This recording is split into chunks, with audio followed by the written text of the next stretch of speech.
Okay guys, कैसे हो आप लोग। Welcome to the channel once again. जैसा कि आपको पता है, हमने स्टार्ट किया था कुछ ही दिन पहले, थोड़े दिन पहले AWS solution associate architect. Okay, और उन इसी क्लास में मतलब ये जो सिलेबस है AWS सॉल्यूशन एसोसिएट आर्किटेक्ट का, इससे मैंने ऑलरेडी 3 वीडियो अपना चैनल पे अपलोड कर दिया है। Day 1.1, day 1.2 and day 2 2.1 sorry. ठीक है, ये 3 वीडियो ऑलरेडी चैनल पे है। आप जाके अपना प्लेलिस्ट जो है, playlist I think AWS solution associate architect के नाम से होगा, उसमें जाके आप चेक कर सकते हो। ठीक है, इसमें जो हमने लास्ट क्लास किया था ना, डे 2.1, इसमें हमने डिस्कस किया था कि AWS में जो अकाउंट क्रिएट किया जाता है तो कैसे क्रिएट किया जाता है। क्योंकि आपको पता है, कोई भी अगर क्लाउड, चाहे वो AWS हो, चाहे वो एज्योर हो, चाहे वो GCP हो, गूगल क्लाउड प्लेटफॉर्म, या कोई भी हो, अगर हमें प्रैक्टिस करना हो या फिर हमें लैब करना हो तो हमें क्या चाहिए, एक अकाउंट चाहिए। ठीक है ना, हमें एक अकाउंट चाहिए। ओके, तो AWS में जो अकाउंट क्रिएट किया जाता है उसको क्या कहते हैं हम लोग, उसको हम कहते हैं AWS free tier account, free tier account. ठीक है, तो इसी अकाउंट को हमने लास्ट क्लास में देखा था कि कैसे क्रिएट किया जाता है। और ये फ्री जो होता है, ये कितने दिन के लिए होता है आपको पता होगा, अभी 365 डेज के लिए होता है, 1 साल के लिए होता है। तो 1 साल आपके लिए ये फ्री रहेगा, आप कुछ भी कर सकते हो, कुछ भी तो नहीं, रेस्ट्रिक्शन है, लेकिन बहुत कुछ कर सकते हो in the cloud for practice purpose for your labs. Okay, तो AWS का जो है ये पहला हम लोगों का चैप्टर था। और इसी चैप्टर में जो लास्ट वाला हिस्सा था या लास्ट सेक्शन जो था, उसमें एक्चुअली वो वाला टॉपिक था कि हमें AWS फ्री टियर अकाउंट कैसे क्रिएट करना है। लेकिन लास्ट क्लास में मैंने ये लास्ट वाला हिस्सा, लास्ट वाला सेक्शन है, उसको मैंने अपलोड कर दिया। आप लोगों ने देखा होगा, अगर देखा होगा तो आपको पता होगा कि आपको बहुत जल्दी इमीडिएटली एक AWS में अकाउंट क्रिएट करना चाहिए, अगर आप ये कोर्स कर रहे हो मेरे साथ साथ। ठीक है, तो एनीवे, आज हमें डिस्कस करना है इसका ऊपर वाला हिस्सा, मतलब ये जो PDF है, इसका पहले जो मैंने लिखा है इसमें डिस्कस करने के लिए, तो हमें वो सब टॉपिक्स आज डिस्कस करना है। तो याद रखिएगा, ये AWS का पहला चैप्टर है। हम लोग का जो सिलेबस है AWS solution associate architect, AWS सा C03, उसका ये पहला चैप्टर है। ठीक है, फर्स्ट चैप्टर। ओके, तो उसमें देखिए पहले क्या करना है हमें, AWS इंट्रोडक्शन। AWS इंट्रोडक्शन में क्या है, वही कहानी है जो हमने डे 1.1 पे डिस्कस किया था। डे 1.1 पे हमने क्या डिस्कस किया था कि what is a cloud, cloud क्या होता है।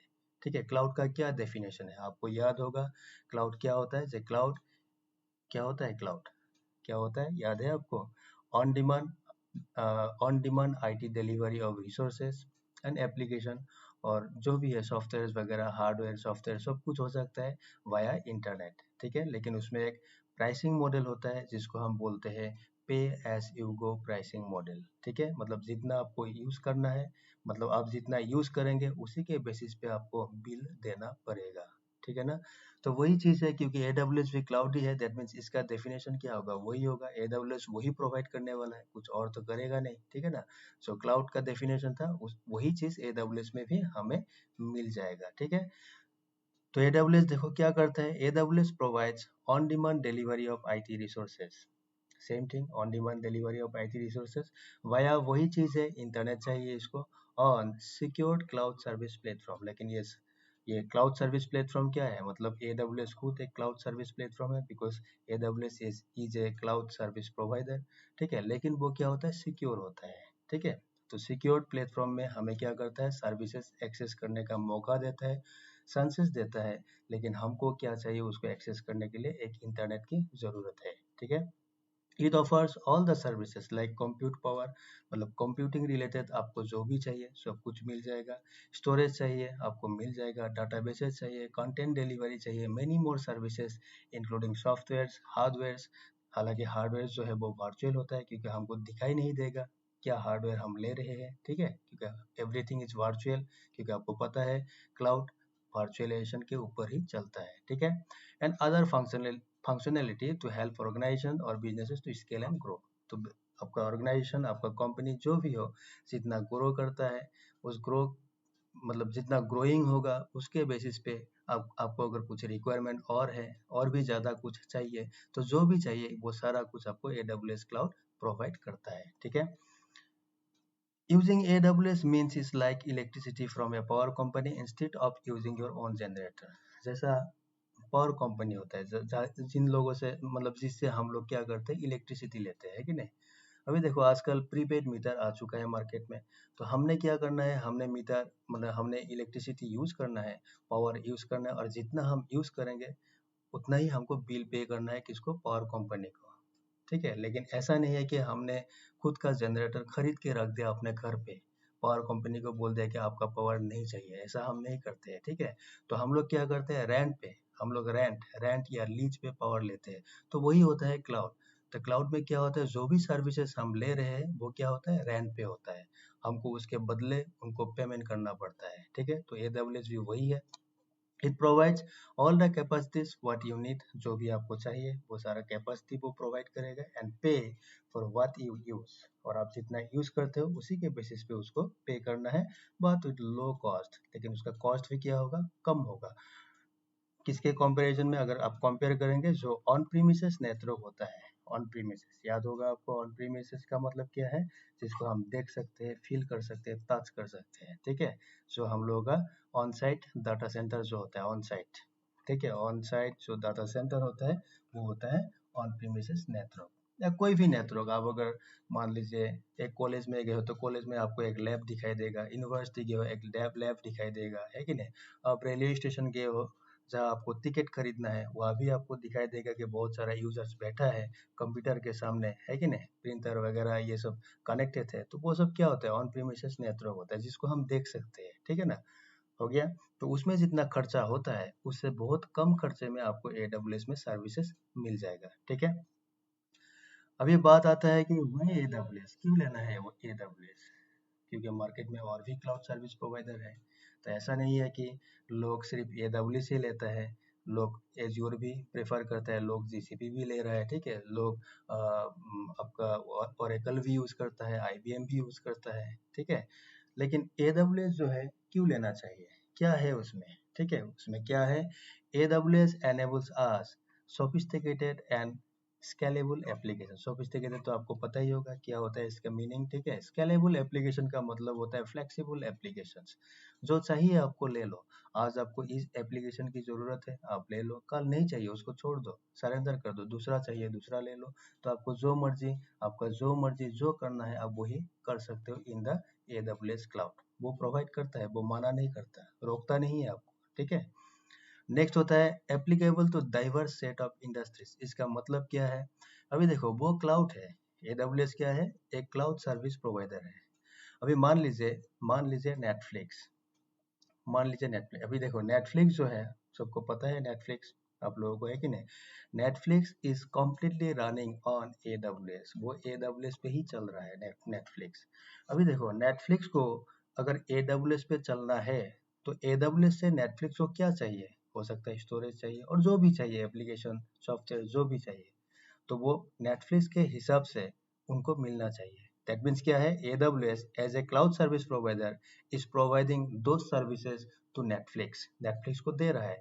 लेकिन अगर मैं अभी नासा के बारे में बोलूँ, नासा नासा नासा वो तो हम लोगों को गाना नहीं सुनाता ना, हम लोगों को मूवी वगैरह नहीं दिखाता है नासा, तो नासा किस पे काम करता है, आपको पता है किस पे काम करता है। अभी नासा अगर AWS क्लाउड सर्विस लेता है तो नासा का रिक्वायरमेंट क्या होगा, अलग होगा, ऑब्वियसली डिफरेंट होगा, नेटफ्लिक्स जैसा नहीं होगा, है कि नहीं। तो नासा को जो चाहिए, जो भी उसका रिक्वायरमेंट है, वही चीज उसको AWS से भी मिलता है, ठीक है। तो डाइवर्स सेट ऑफ इंडस्ट्रीज मतलब कोई भी इंडस्ट्री हो जिसको जो भी रिक्वायरमेंट है उसी के बेसिस पे उसको एप्लीकेशन या सर्विसेज या रिसोर्सेज AWS क्लाउड प्रोवाइड करता है, ठीक है। ये हो गया सेकंड पॉइंट का meaning.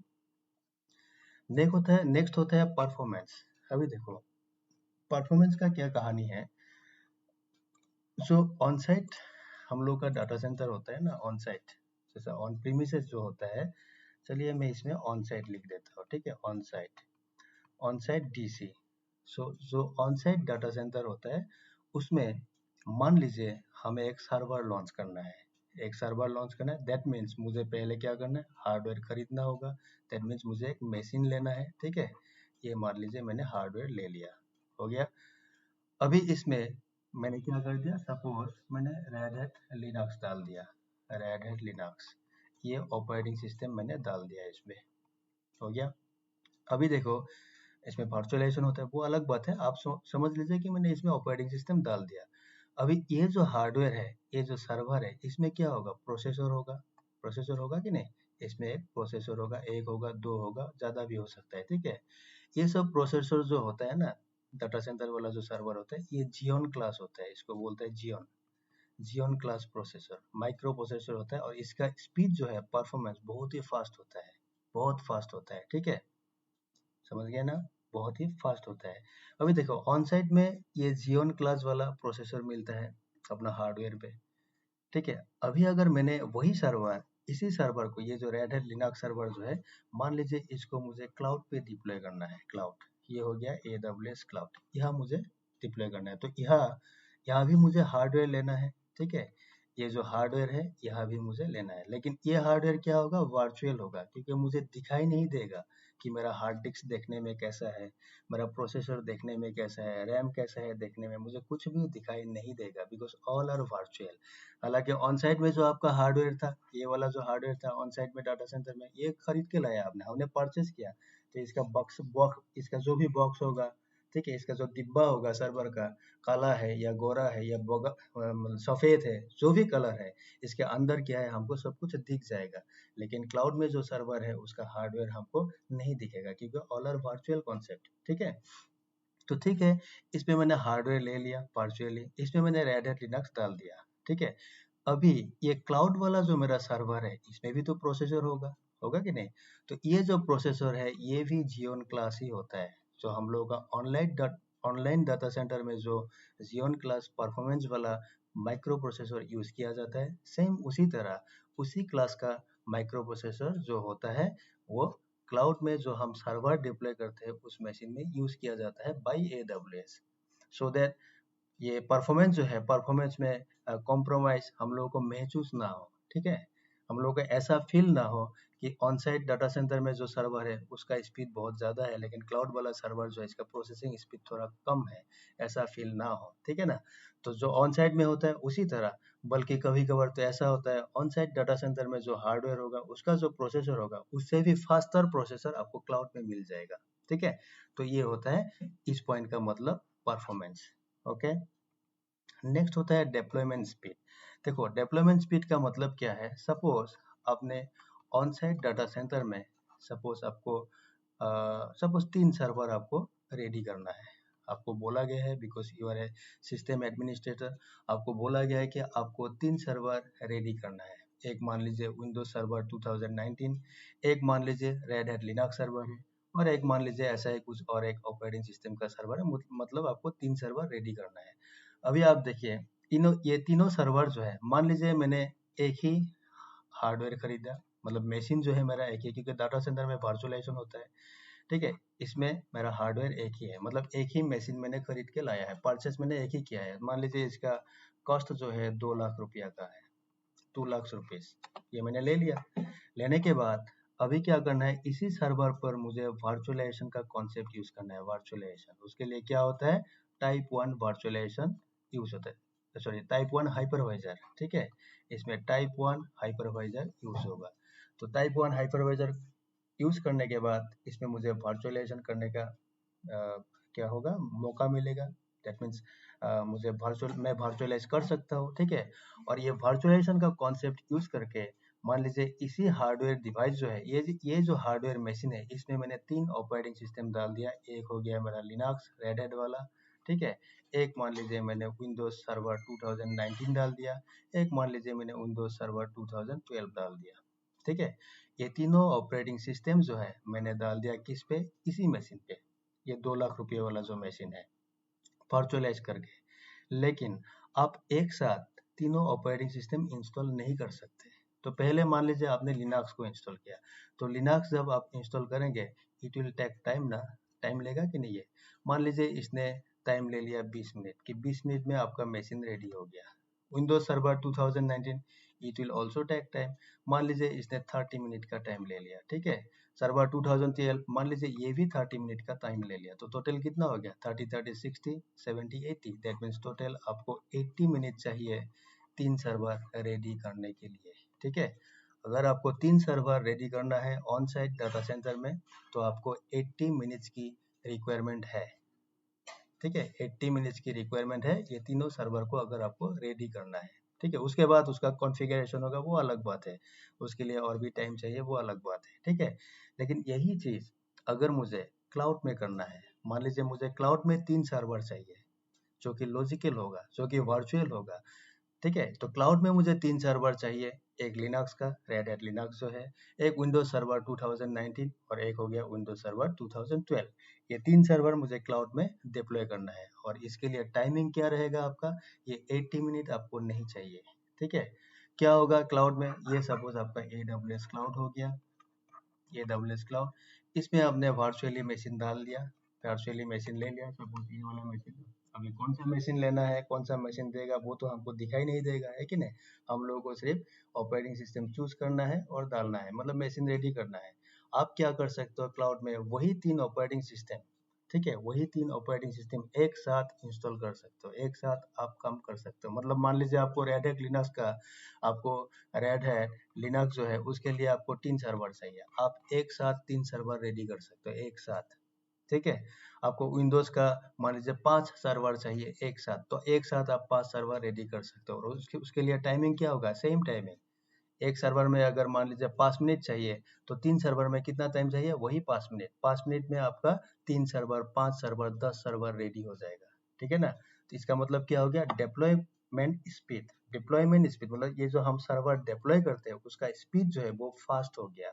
On site data centre में जितना टाइम लेता था उससे बहुत कम टाइम में हम क्लाउड में सर्वर डिप्लॉय कर सकते हैं। ये कैसे होता है, हम जब लैब करेंगे, हम लोगों का पहला लैब इसी से शुरू होगा कि हमको कैसे विंडोज सर्वर इंस्टॉल करना है इन क्लाउड, या फिर रेड हैट लिनक्स या कोई भी ऑपरेटिंग सिस्टम वाला आपको अगर सर्वर चाहिए या ओएस वाला मशीन चाहिए तो उसको हमें कैसे डिप्लॉय करना होगा इन द क्लाउड। तो हम लोगों का जो पहला लैब स्टार्ट होगा इस सेशन में, वही से लैब स्टार्ट होगा, मतलब इसी से लैब स्टार्ट होगा कि how to install operating system in your cloud, in your cloud. In your cloud means yes, in your cloud service provider.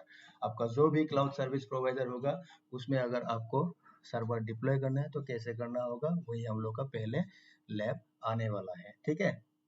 तो इसमें डेप्लॉयमेंट स्पीड जो है बहुत कम है, ठीक है। आप एक साथ और इसमें क्या है, मान लीजिए आपको एक ही सर्वर चाहिए, क्लाउड में एक ही सर्वर चाहिए, तो उसके लिए आपको 30 मिनट नहीं चाहिए, बस 4-5 क्लिक करना है। 4-5 क्लिक करने के बाद योर सर्वर इज रेडी। तो अगर आपका इंटरनेट स्पीड अच्छा है, ठीक है, हार्डली कितना 5 मिनट मान लीजिए, 5 मिनट के अंदर आपका सर्वर रेडी हो जाएगा। 5 minutes, with in 5 minutes your server will get ready. आप उसमें काम कर सकते हो। तो कितना फास्ट हो गया देखिए, ऑन साइट में कितना चाहिए था, मिनिमम 30 मिनट, इसमें 5 मिनट में आपका एक सर्वर रेडी हो जाएगा। तो इसका मतलब क्या है, डिप्लॉयमेंट स्पीड जो है बहुत फास्ट हो गया। तो वही होता है ये डिप्लॉयमेंट स्पीड वाला पॉइंट, ठीक है। उसके बाद देखिए नेक्स्ट पॉइंट जो होता है AWS। ऐसा नहीं है, आप ऐसा मत समझ लेना कि ये सिर्फ AWS ही देता है, बाकी जो क्लाउड है, बाकी क्लाउड में भी ये सब फीचर्स मिलता है, ठीक है। लेकिन क्योंकि हम लोग AWS डिस्कस कर रहे हैं तो हम लोग को AWS पे ही फोकस करना होगा, है कि नहीं। तो बाकी जो भी क्लाउड सर्विस प्रोवाइडर है आप लोग माफ करो कुछ दिन के लिए, ठीक है ना। ओके, तो उसके बाद सिक्योरिटी। अभी देखो सिक्योरिटी क्या है, ये एक बहुत बड़ा मुद्दा है, ये एक बहुत बड़ा चैलेंज है, आप ऐसा बोल सकते हो। क्योंकि देखिए अगर मैं मान लीजिए मैं स्टेट बैंक ऑफ इंडिया हूँ, SBI, ठीक है। अगर मैंने अपना सर्वर क्लाउड में रखने वाला हूँ तो उस सर्वर्स में क्या होगा, मेरा सेंसिटिव डाटा रहेगा, कॉन्फिडेंशियल डाटा रहेगा। तो मैं क्या चाहूँगा कि मेरा डाटा जो है वो क्लाउड में क्या रहे, सेफ रहे, कोई उसको मतलब छेड़खानी ना करे, कि कोई उसका डाटा चुरा ना सके, ठीक है, ठीक है ना। कोई वो वाला सर्वर जो है उसको क्रैश ना कर सके, ठीक है। इसका मतलब क्या है, क्लाउड, जो भी क्लाउड सर्विस प्रोवाइडर होगा, in our case it is AWS, ठीक है। अगर AWS में मैंने बिंग SBI, ठीक है। मैंने अगर सर्वर AWS क्लाउड में रख दिया, इसका मतलब मेरा पहला प्रायोरिटी क्या होगा भाई, तुम लोगों को मेरा सर्वर को प्रिवेंट करना है फ्रॉम अटैकर्स। जो भी हैकर्स होगा, जो भी अटैकर होगा, उससे आपको प्रिवेंट करना है। और प्रिवेंट करने के लिए आपको जो भी सिक्योरिटी प्रोटोकॉल उसमें यूज करना होगा, जो भी एन्क्रिप्शन डालना है आप डालो, जो भी फायरवॉल लगाना है आप लगाओ, लेकिन मेरा सर्वर जो है वो सिक्योर चाहिए आपके क्लाउड के अंदर। अगर वो सिक्योरिटी मिलेगा ना, तब स्टेट बैंक ऑफ इंडिया या कोई भी ऑर्गेनाइजेशन जो है वो अपना प्राइवेट जो सर्वर्स होता है उसको क्लाउड में रखेगा, अदरवाइज नहीं रखेगा ना। ठीक है, तो क्लाउड क्या करता है, क्लाउड ये जो सिक्योरिटी है इसमें बहुत सारा मेजर्स वो लोग यूज करते हैं, सो दैट वो प्रिवेंट कर सके जो भी कस्टमर्स है, जो भी क्लाइंट है, जो भी ऑर्गेनाइजेशन है, उसका जो भी सर्वर्स होगा उसको प्रिवेंट कर सके फ्रॉम अनऑथराइज्ड यूज। ठीक है, तो ये होता है सिक्योरिटी। और इसके लिए AWS और एक काम करता है सिक्योरिटी, एक तो हो गया वो सिक्योरिटी प्रोटोकॉल एन्क्रिप्शन जो भी है वो डालेगा। ठीक है, और एक चीज इसमें वो लोग प्रोवाइड करता है, और एक चीज नहीं, एक सर्विस है, उसको बोला जाता है आपका IAM, identity and access management. और ये क्या होता है ये भी हमको बाद में मिलेगा अपना कोर्स में। ठीक है, ये है, इसका भी बहुत सारा लैब मिलेगा आपको। ठीक है, IAM बोल के जो है, आपको याद होगा लास्ट टाइम जब मैंने लॉगिन किया था, ये लास्ट जो क्लास था उसमें मैंने जब आपको दिखाया था कि कैसे AWS अकाउंट क्रिएट किया जाता है, उसके बाद जब मैंने लॉगिन किया था AWS मैनेजमेंट कंसोल पे, उस टाइम दो चीज डिस्प्ले किया था। क्या डिस्प्ले किया था, एक था रूट यूजर, एक था IAM यूजर। चलो मैं आपको एक बार दिखा देता हूँ याद दिलाने के लिए।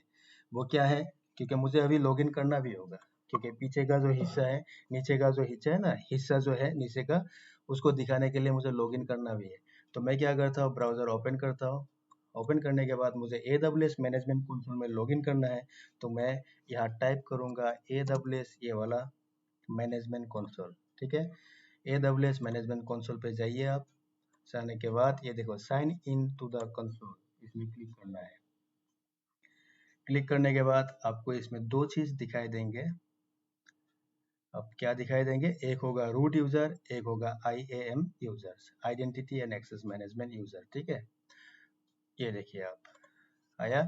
एक तो हो गया रूट यूजर, ये कौन सा है, जो हमने लास्ट टाइम क्रिएट किया था अपना यूजर अकाउंट, क्योंकि मैंने बोला था जो फर्स्ट टाइम आप अकाउंट क्रिएट करेंगे वही होगा आपका रूट यूजर।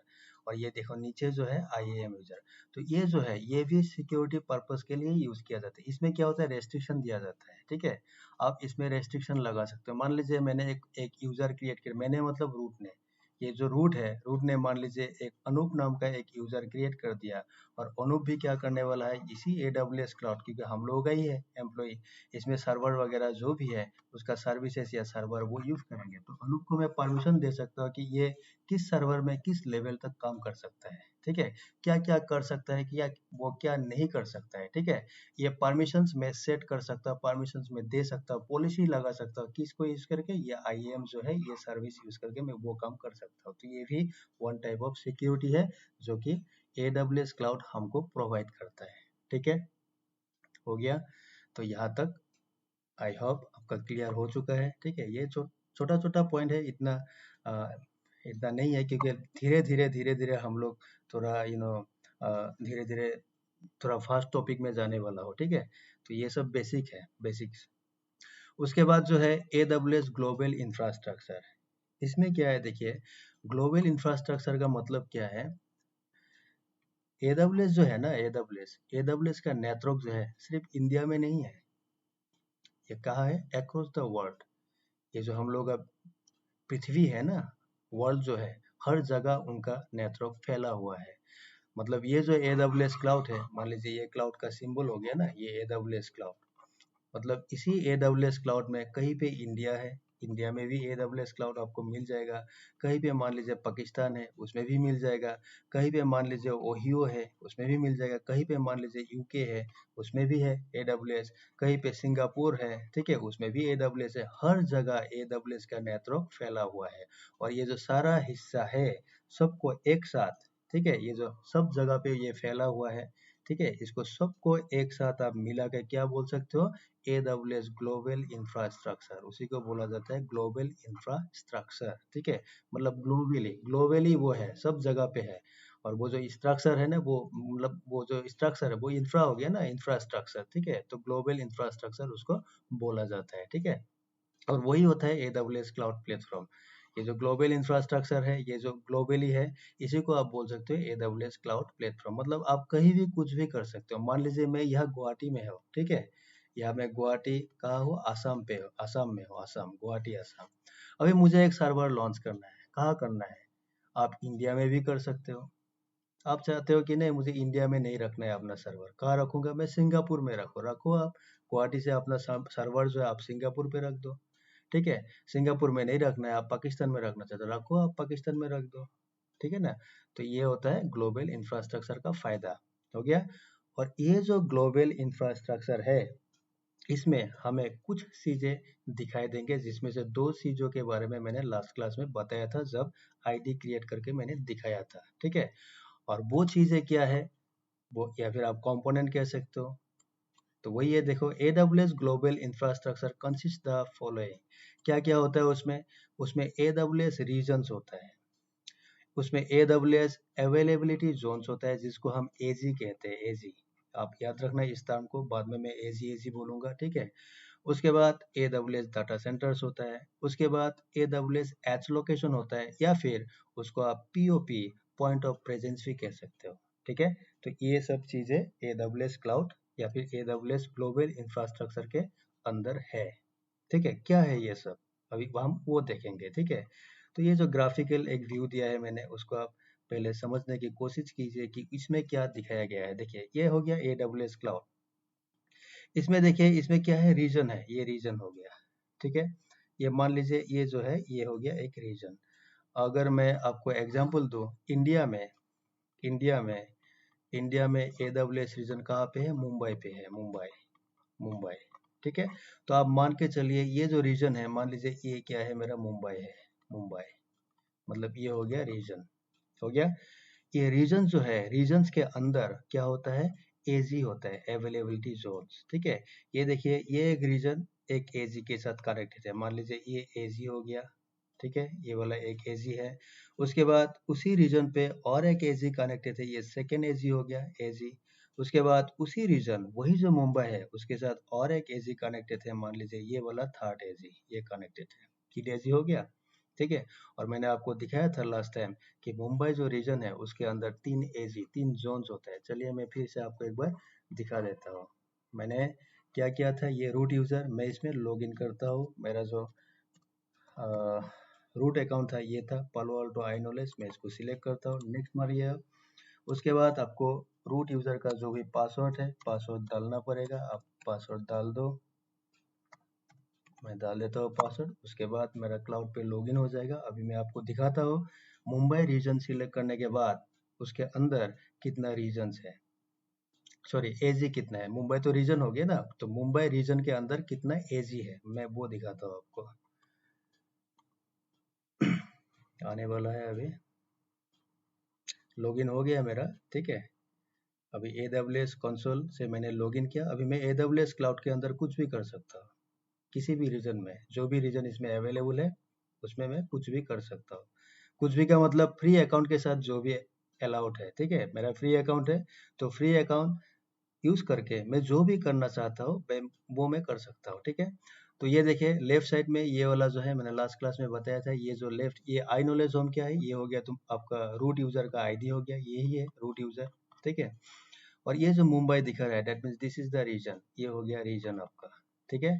अभी अगर मैं इसी रीजन के अंदर, इसी रीजन के अंदर अगर मैं एक सर्विस ओपन करता हूँ, AWS में एक सर्विस अगर मैं ओपन करता हूँ, जिस सर्विस का नाम होता है EC2, ये वाला इलास्टिक कंप्यूट, बाद में हम देखेंगे क्या है इसमें। इसको आप क्लिक कीजिए, क्लिक करने के बाद आपको दिखाई देंगे कि ये देखिए, ये हो गया, ये देखिए, ये देखिए, एशिया पैसिफिक मुंबई, मतलब ये क्या है, रीजन है, ऊपर रीजन लिखा है ना, एशिया पैसिफिक मुंबई रीजन। और इसी रीजन के अंदर ये देखिए जोन्स, जोन्स का मतलब क्या है, एजी, अवेलेबिलिटी जोन्स कितना है, ये वाला एपी साउथ 1A एक हो गया, एपी साउथ 1B दो, एंड एपी साउथ 1C तीन, ये तीन एजी है इसके अंदर। और जोन को आइडेंटिफाई करने के लिए उसका आईडी भी होता है, जोन आईडी। तो ये सब हम लोगों को याद नहीं रहेगा, ठीक है। ये ये जो नाम है कहाँ याद रहेगा, याद नहीं रहेगा हमको। तो इसलिए हमको ऐसे याद रखना है कि एपिसोड 1A 1B 1C, ठीक है। जोन आईडी हमको याद नहीं रहेगा, ठीक है। अब देख सकते हो क्या आईडी है, लेकिन याद रहने के लिए ये इतना आई थिंक इतना पॉसिबल नहीं है हम लोगों के लिए, ठीक है। तो एनीवे ये हो गया आपका जोन, ठीक है। वही मैं इसमें दिखा रहा था कि ये हो गया जोन्स। अभी जोन के अंदर होता क्या है, ये जो अवेलेबिलिटी जोन है इसके अंदर होता क्या है, ये जो व्हाइट कलर का जो है, व्हाइट कलर का, these are the data centres, ठीक है। ये हो गया डाटा सेंटर्स, ये देखिए डाटा सेंटर्स, ठीक है। लेकिन आप एक चीज नोटिस कीजिए, मान लीजिए ये डाटा सेंटर 1 है, ये AG1 है सपोज, ठीक है। AG1 मुंबई रीजन में AG1 है। AG1 के अंदर मान लीजिए 3 डाटा सेंटर है, 1 2 एंड 3। ये तीनों डाटा सेंटर जो है इसी AG के साथ कनेक्टेड है। AG1 जो है इसके साथ कनेक्टेड है, ठीक है।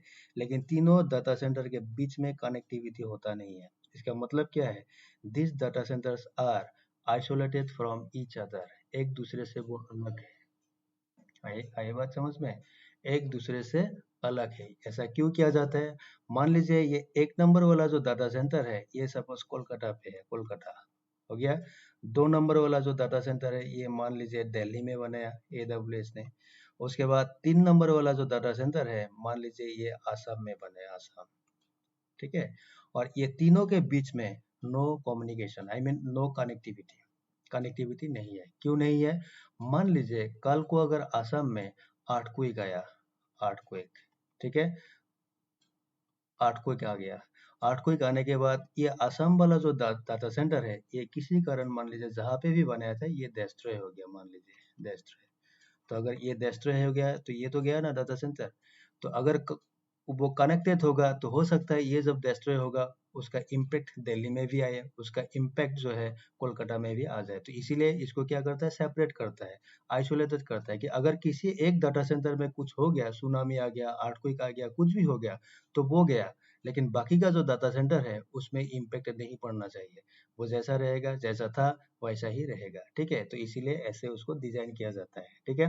तो हर एजी में देखिए AG1, AG मान लीजिए AG2, इसमें भी डाटा सेंटर्स होगा। AG3 इसमें भी डाटा सेंटर्स होगा, 1 होगा, 2 होगा, 10 होगा, 20, कुछ भी हो सकता है डाटा सेंटर्स, ठीक है। ऐसा नहीं है कि इसमें 3 ही होगा, ऐसा नहीं है। लेकिन एक चीज आपको याद रखना है, आप जब भी लैब करेंगे आपको सिर्फ रीजन जो है, ये रीजन जो है इसी को आपको सिलेक्ट करना है। मतलब आपको रीजन सिलेक्शन का जो ऑप्शन है वो आपको मिल जाएंगे। जैसा मैंने अभी थोड़ी देर पहले लैब पे दिखाया था कि किस रीजन में आपको मशीन क्रिएट करना है, या फिर किस रीजन का आपको सर्विसेज लेना है, या किस रीजन में आपको काम करना है, ठीक है। तो मान लीजिए आपने मुंबई सिलेक्ट कर दिया, वो मुंबई आपको दिख जाएगा, वहाँ पे कंसोल पे आपको मुंबई दिखेगा, आप मुंबई सिलेक्ट कर सकते हो। मुंबई के अंदर 3 जोन है सपोज, जैसे मैंने बोला था 1A है, 1B है, 1C। तो आपने क्या सिलेक्ट किया, मान लीजिए आपने मुंबई सिलेक्ट किया। अभी आपको सिलेक्ट करना है सेकंड पॉइंट में किस एजी में चाहिए, मान लीजिए मुझे 1A पे चाहिए, तो ये भी आपको दिखेगा, ये भी आपको दिख जाएगा कहाँ पे, मैनेजमेंट कंसोल पे। लेकिन उसके बाद मान लीजिए आप एक सर्वर डिप्लॉय कर रहे हो, एक सर्वर लॉन्च कर रहे हो, कहाँ कर रहे हो, डाटा सेंटर पे। तो किस डाटा सेंटर पे कर रहे हो, इसमें तो 3 डाटा सेंटर है AG1 के अंदर, 1 2 3। 1 कहाँ है, कोलकाता में, 2 कहाँ पे है, दिल्ली पे, 3 कहाँ पे है, आसाम पे। ये जो लोकेशंस है वी विल नेवर नो, हम लोगों को कभी मालूम नहीं होगा कि ये डाटा सेंटर का लोकेशन क्या है। We will never know the location, हम लोगों को AWS कभी भी नहीं बताएगा कि ये डाटा सेंटर कहाँ पे है। इसका मतलब ये है, हम लोगों को AWS ये कभी भी इन्फॉर्म नहीं करता कि आपका जो सर्वर्स है वो AG1 का किस डाटा सेंटर पे है, वो इन्फॉर्म हमें कभी नहीं करेगा। That means we can never identify the location of that data centres where our server is install. मेरा सर्वर कहाँ पे है, किस डाटा सेंटर पे है, वो लोकेशन क्या है, वो हम लोग कभी भी ट्रैक नहीं कर सकते, कभी भी AWS को इवन हम पूछ भी नहीं सकता, we can not ask also कि कहाँ पे रखा, कोलकाता में है, असम में है, या दिल्ली, कहाँ पे है मेरा सर्वर, कहाँ किधर है, ठीक है। आप ये AWS को क्वेश्चन नहीं कर सकते और वो बताएगा भी नहीं, ठीक है। वो सिर्फ बोला कि आप रीजन सिलेक्ट करो, मुंबई चाहिए मुंबई ले लो आप, उसके बाद जो भी एजी चाहिए आप वो एजी चूज कर लो, 1 चाहिए, 2 चाहिए, मतलब AG1A चाहिए, AG1B या फिर AG1C आप ले लो। उसके बाद जो भी डाटा सेंटर होगा वो हम लोग पे छोड़ दो, मतलब वो AWS का हेडेक है, किस में रखना होगा आपका सर्वर को, ठीक है। तो ये बात याद रखिएगा आप। उसके बाद देखिए ये जो डाटा सेंटर्स है, ये डाटा सेंटर्स कनेक्टेड थे एक पिंक कलर का, ये वाला देखा पिंक, ये पिंक कलर का है ना, ये पिंक कलर का जो है, ये पिंक कलर का, इसको बोला जाता है पीओपी, ये वाला लास्ट वाला पीओपी। पीओपी का मतलब क्या है, पॉइंट ऑफ प्रेजेंस या फिर एच लोकेशन आप बोल सकते हो। ये पिंक वाला जो पर्सन है, और ये पिंक के साथ क्या कनेक्टेड है, देखिए इसको पीओपी बोला जाता है, ठीक है। ये पिंक वाला जो है, ये भी देखो डाटा सेंटर के साथ कनेक्टेड है इसमें, लेकिन ये डायरेक्टली क्या हो सकता है, एक कंप्यूटर मतलब किसी ऑर्गेनाइजेशन से भी कनेक्टेड हो सकता है। ये डायरेक्टली एक यूजर के साथ भी कनेक्ट हो सकता है, मतलब इंडिविजुअल, लाइक मैं एक इंडिविजुअल हूँ, मैं भी इसमें कनेक्टेड रह सकता हूँ, या फिर एक बिल्डिंग भी कनेक्टेड हो सकता है। तो ये पीओपी क्या है, अभी थोड़ी देर बाद हम लोग डिस्कस करते हैं। तो ये होता है AWS का स्ट्रक्चर, ठीक है। मतलब क्या है, ये जो आपने रीजन देखा, आपको ऐसे इमेजिन करना है कि ये AWS क्लाउड हो गया, तो इसमें क्या है, ये हो गया आपका ग्लोबल इंफ्रास्ट्रक्चर, ग्लोबल इंफ्रा, ये ग्लोबल इंफ्रा है। इसके अंदर क्या हो गया, एक रीजन मान लीजिए ये मुंबई है, उसी तरह इसमें रीजन सपोज कोई दूसरा है, सपोज ओहियो बोल के एक रीजन होगा, उसी तरह इसमें सपोज और रीजन है, मान लीजिए क्या है, सपोज सिंगापुर बोल के एक रीजन होगा। तो इस तरह से इसमें क्या है, बहुत सारा रीजन होगा, ठीक है। और हर रीजन के अंदर क्या होगा, एजी होगा, आपको याद रखना है। और हर एजी के अंदर डाटा सेंटर्स होगा, और वो डाटा सेंटर्स किसके साथ कनेक्टेड होता है, पीओपी, पॉइंट ऑफ प्रेजेंस के साथ कनेक्टेड रहता है। तो ये होता है उसका इंफ्रा, ऐसा होता है AWS का मतलब स्ट्रक्चर जो होता है, इंफ्रास्ट्रक्चर इस टाइप का होता है, ठीक है। तो आपको ये याद रखना है। जैसा मैंने उस दिन दिखाया था रीजन सिलेक्शन के टाइम पे, देखिए जैसे ये मुंबई है, आप यहाँ अगर क्लिक करेंगे तो देखेंगे यस, इसमें बहुत सारा रीजन है, जैसे North Virginia, Ohio, North California, US West, ठीक है, एशिया पैसिफिक, ओसाका, ठीक है, एशिया पैसिफिक जो भी नाम है, सिंगापुर है, सिडनी है, टोक्यो है, ठीक है। उसके बाद ये सारा है, there are 11 regions that are not enable for this account, मतलब ये जो अकाउंट रीजन्स है, दीज आर नॉट हाईलाइटेड, ये हाईलाइटेड नहीं है। देखो इसमें हैदराबाद में भी है, देखा, एशिया पैसिफिक हैदराबाद, मतलब इंडिया में और एक लोकेशन है हैदराबाद, इसमें भी है, लेकिन ये फ्री अकाउंट के लिए नहीं है। हम लोगों का जो अकाउंट है वो फ्री अकाउंट है, तो फ्री अकाउंट से आप हैदराबाद रीजन जो है उसको आप यूज नहीं कर सकते, ठीक है। तो जो हाईलाइटेड नहीं है आप ये यूज नहीं कर सकते, ठीक है। ये 11 रीजन है जो कि आप यूज नहीं कर सकते विद योर फ्री अकाउंट। और बाकी जो ये नाम दिखा रहा है कनाडा वगैरह जो भी है, ये हाईलाइटेड है, that means you can use this reasons for practice purpose. आपका प्रैक्टिस जो है, आपका लैब करना है, तो आप ये सब रीजन्स यूज कर सकते हो, ठीक है। हो गया यहाँ तक क्लियर। अभी देखते हैं एक एक करके रीजन्स क्या होता है। देखिए रीजन्स तो मैंने बोल दिया, अभी थोड़ा सा थ्योरी देख लेते हैं क्या होता है एक्चुअल में region. AWS regions, AWS has regions all around the world, हर जगह है। A region is a cluster of data centres, तो रीजन कुछ भी नहीं है, क्लस्टर ऑफ डाटा सेंटर्स है कि नहीं। एक रीजन क्या हो गया, ये देखिए आपका रीजन, मैंने क्या बताया था, मान लीजिए ये वाला एम का मतलब मुंबई रीजन है, तो इसके अंदर होता क्या है, ये जो एजिस, एजिस के अंदर क्या है, डाटा सेंटर्स है। ये जितना भी डाटा सेंटर्स है, इसको मिला के क्या बनता है, एक रीजन बनता है, ठीक है। तो जितना भी डाटा सेंटर्स है सबको मिला के एक रीजन तैयार होता है, ठीक है। दैट मीन्स रीजन क्या होगा, रीजन होगा क्लस्टर। क्लस्टर का मतलब क्या है, क्लस्टर का मतलब पता है ना, क्लस्टर, ठीक है। तो ये क्या हो गया, ये जितना भी डाटा सेंटर है सबको मिला के क्या बनता है, एक रीजन बनता है। तो यही होता है क्लस्टर ऑफ डाटा सेंटर, सबको मिला के, सबको लेके एक रीजन बनता है, ठीक है। तो रीजन होता है क्या, क्लस्टर ऑफ डाटा सेंटर्स, उसमें डाटा सेंटर्स रहेगा, ठीक है। उसको हम एक साथ क्या बोलेंगे, रीजन बोलेंगे। उसके बाद एक रीजन का नाम जो होता है, वो नाम इस तरह से आता है, ठीक है। यूएस ईस्ट, जैसे यूई वेस्ट 3 एटसेट्रा, जैसा मैंने आपको थोड़ी देर पहले लैब में दिखाया था। रीजन का नाम इस तरह आता है, जैसे ये तो हो गया यूजर फ्रेंडली नाम, ये यूजर फ्रेंडली है मुंबई, क्योंकि हमें तो मुंबई से ही याद रखना है। लेकिन इसका आईडी क्या है, देखिए ये मुंबई जो है, एशिया पैसिफिक मुंबई, देखिए देखिए इसमें क्या लिखा है, AP साउथ 1, ये हो गया आईडी, ठीक है। इस तरह से आपको रीजन का नाम दिखाएगा। जैसे कि नॉर्थ वर्जीनिया, इसका क्या है, US ईस्ट 1, ओहियो क्या है, US ईस्ट 2, तो इस तरह से उसका नाम दिया जाता है। लेकिन हम लोग ये नाम याद नहीं रख पाएंगे, तो इसीलिए हम लोगों के लिए आसान कर दिया कि तुम लोग अपना जो भी नाम है ना, मुंबई जैसा नाम है एक, उस नाम से याद रखो, आप आईडी से मत याद रखो, क्योंकि आईडी उसका अलग अलग है, इतना याद रखना इजी भी नहीं है, पॉसिबल भी नहीं है, ठीक है। तो इस तरह से नाम दिया जाता है रीजन को।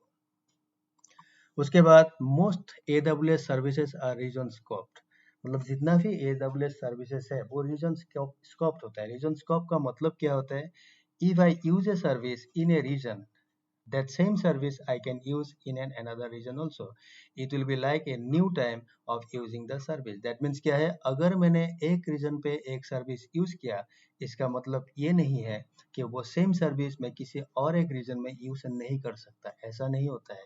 जैसा कि मैं आपको दिखाता हूँ। सपोज मैंने का मतलब क्या है? मैं का मतलब क्या है? ये वाला आई नॉलेज होम। ये जो रूट अकाउंट है ना, ये रूट, ये हो गया रूट। ठीक है, आई नॉलेज होम जो है ये हो गया आपका रूट अकाउंट। अभी मान लीजिए ये जो रूट अकाउंट है, इसने कहाँ लॉगिन किया? फिलहाल मुंबई रीजन पे। ये मुंबई हो गया है कि नहीं? ये आपको पता है, ये हो गया रीजन। ठीक है, ये हो गया रीजन। अभी मुंबई रीजन पे वो लॉगिन है। अभी मुंबई पे मान लीजिए वो एक सर्विस यूज करने वाला है। क्या सर्विस? फॉर एग्जाम्पल मान लीजिए EC2। और इसी सर्विस को यूज करके हमें सर्वर लॉन्च करना होता है। बाद में हमको मिलेगा, ये सब लैब मिलेगा। EC2 का मतलब इलास्टिक कंप्यूट होता है। ठीक है, हो गया। कैसे लेना है ये वाला सर्विस मुंबई पे? आपको ये जो सर्विसेज है ना, या सर्च है ना, सर्च, इसमें जाके आपको EC2 टाइप करना है। EC2 ये टाइप कीजिए, ये देखिए EC2 आ गया है कि नहीं? EC2 पे क्लिक कीजिए, आ गया। अभी इससे आगे क्या होगा वो हम बाद में देखेंगे। मतलब यह आपका EC2 सर्विस रनिंग है, चल रहा है। अभी कहाँ पे चल रहा है? मुंबई रीजन पे। किसके लिए? ये आई नॉलेज होम वाला जो रूट अकाउंट है, इसके लिए मुंबई रीजन पे वो EC2 सर्विस रन किया। अभी यही वाला अकाउंट, यही वाला यूजर जो है, यही वाला रूट अकाउंट जो है, मान लीजिए ये रीजन चेंज करना चाहता है। कहाँ जाना चाहता है? मान लीजिए ये जाएगा कहाँ पे? ओहियो, ओहियो रीजन पे जा रहा है। अभी ओहियो पे मैंने क्लिक किया। अभी थोड़ी देर में देखना आप, मुंबई चेंज होके यहाँ पे आपको ओहियो डिस्प्ले होगा। आया ओहियो? अभी क्या ये बंदा, ये जो रूट अकाउंट है, क्या ओहियो पे EC2 वाला सर्विस यूज नहीं कर पाएगा? वो कर पाएगा। मान लीजिए यहाँ भी उसने EC2 सर्च किया, EC2 देखिए, इसमें भी उसको EC2 मिल रहा है। इसका मतलब क्या है? ये जो सर्विस है EC2, ये रीजन स्कोप होता है। रीजन स्कोप का मतलब क्या है? एक अकाउंट अगर उसी एक सर्विस को किसी एक रीजन में यूज कर रहा है, दैट मीन्स वो सेम सर्विस वो किसी और एक रीजन में भी यूज कर सकता है। ऐसा नहीं है कि EC2 मैंने मुंबई में, EC2 जो सर्विस है मैंने मुंबई रीजन पे यूज किया था, इसका मतलब ये नहीं है कि वही EC2 सर्विस मैं टोक्यो में यूज नहीं कर सकता। ऐसा नहीं होता है।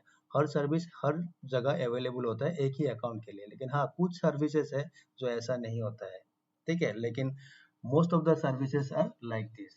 रीजन स्कोप होता है। मतलब अगर एक अकाउंट ने, अगर एक रूट अकाउंट जो भी रूट है उसने अगर एक सर्विस किसी एक रीजन पे यूज किया, दैट मीन्स वही सेम सर्विस वो किसी और एक रीजन में भी यूज कर सकता है। दैट मीन्स क्या है?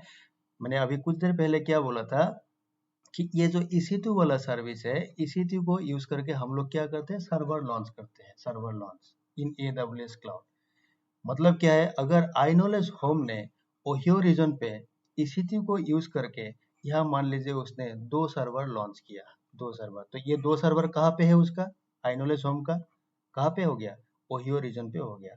अभी अगर मान लीजिए इन्होंने, आई नॉलेज होम ने रीजन चेंज किया, ओहियो को चेंज करके उसने मुंबई पे गया, मुंबई, मुंबई पे वही सर्विस यूज किया, EC2 यूज किया करने के बाद, अभी मुंबई रीजन पे मान लीजिए वही अकाउंट जो आई नॉलेज होम है, उसने 3 सर्वर लॉन्च किया, 3, तो वो कर सकता है। दैट मीन्स उसका टोटल सर्वर कितना हो गया? 5 सर्वर्स।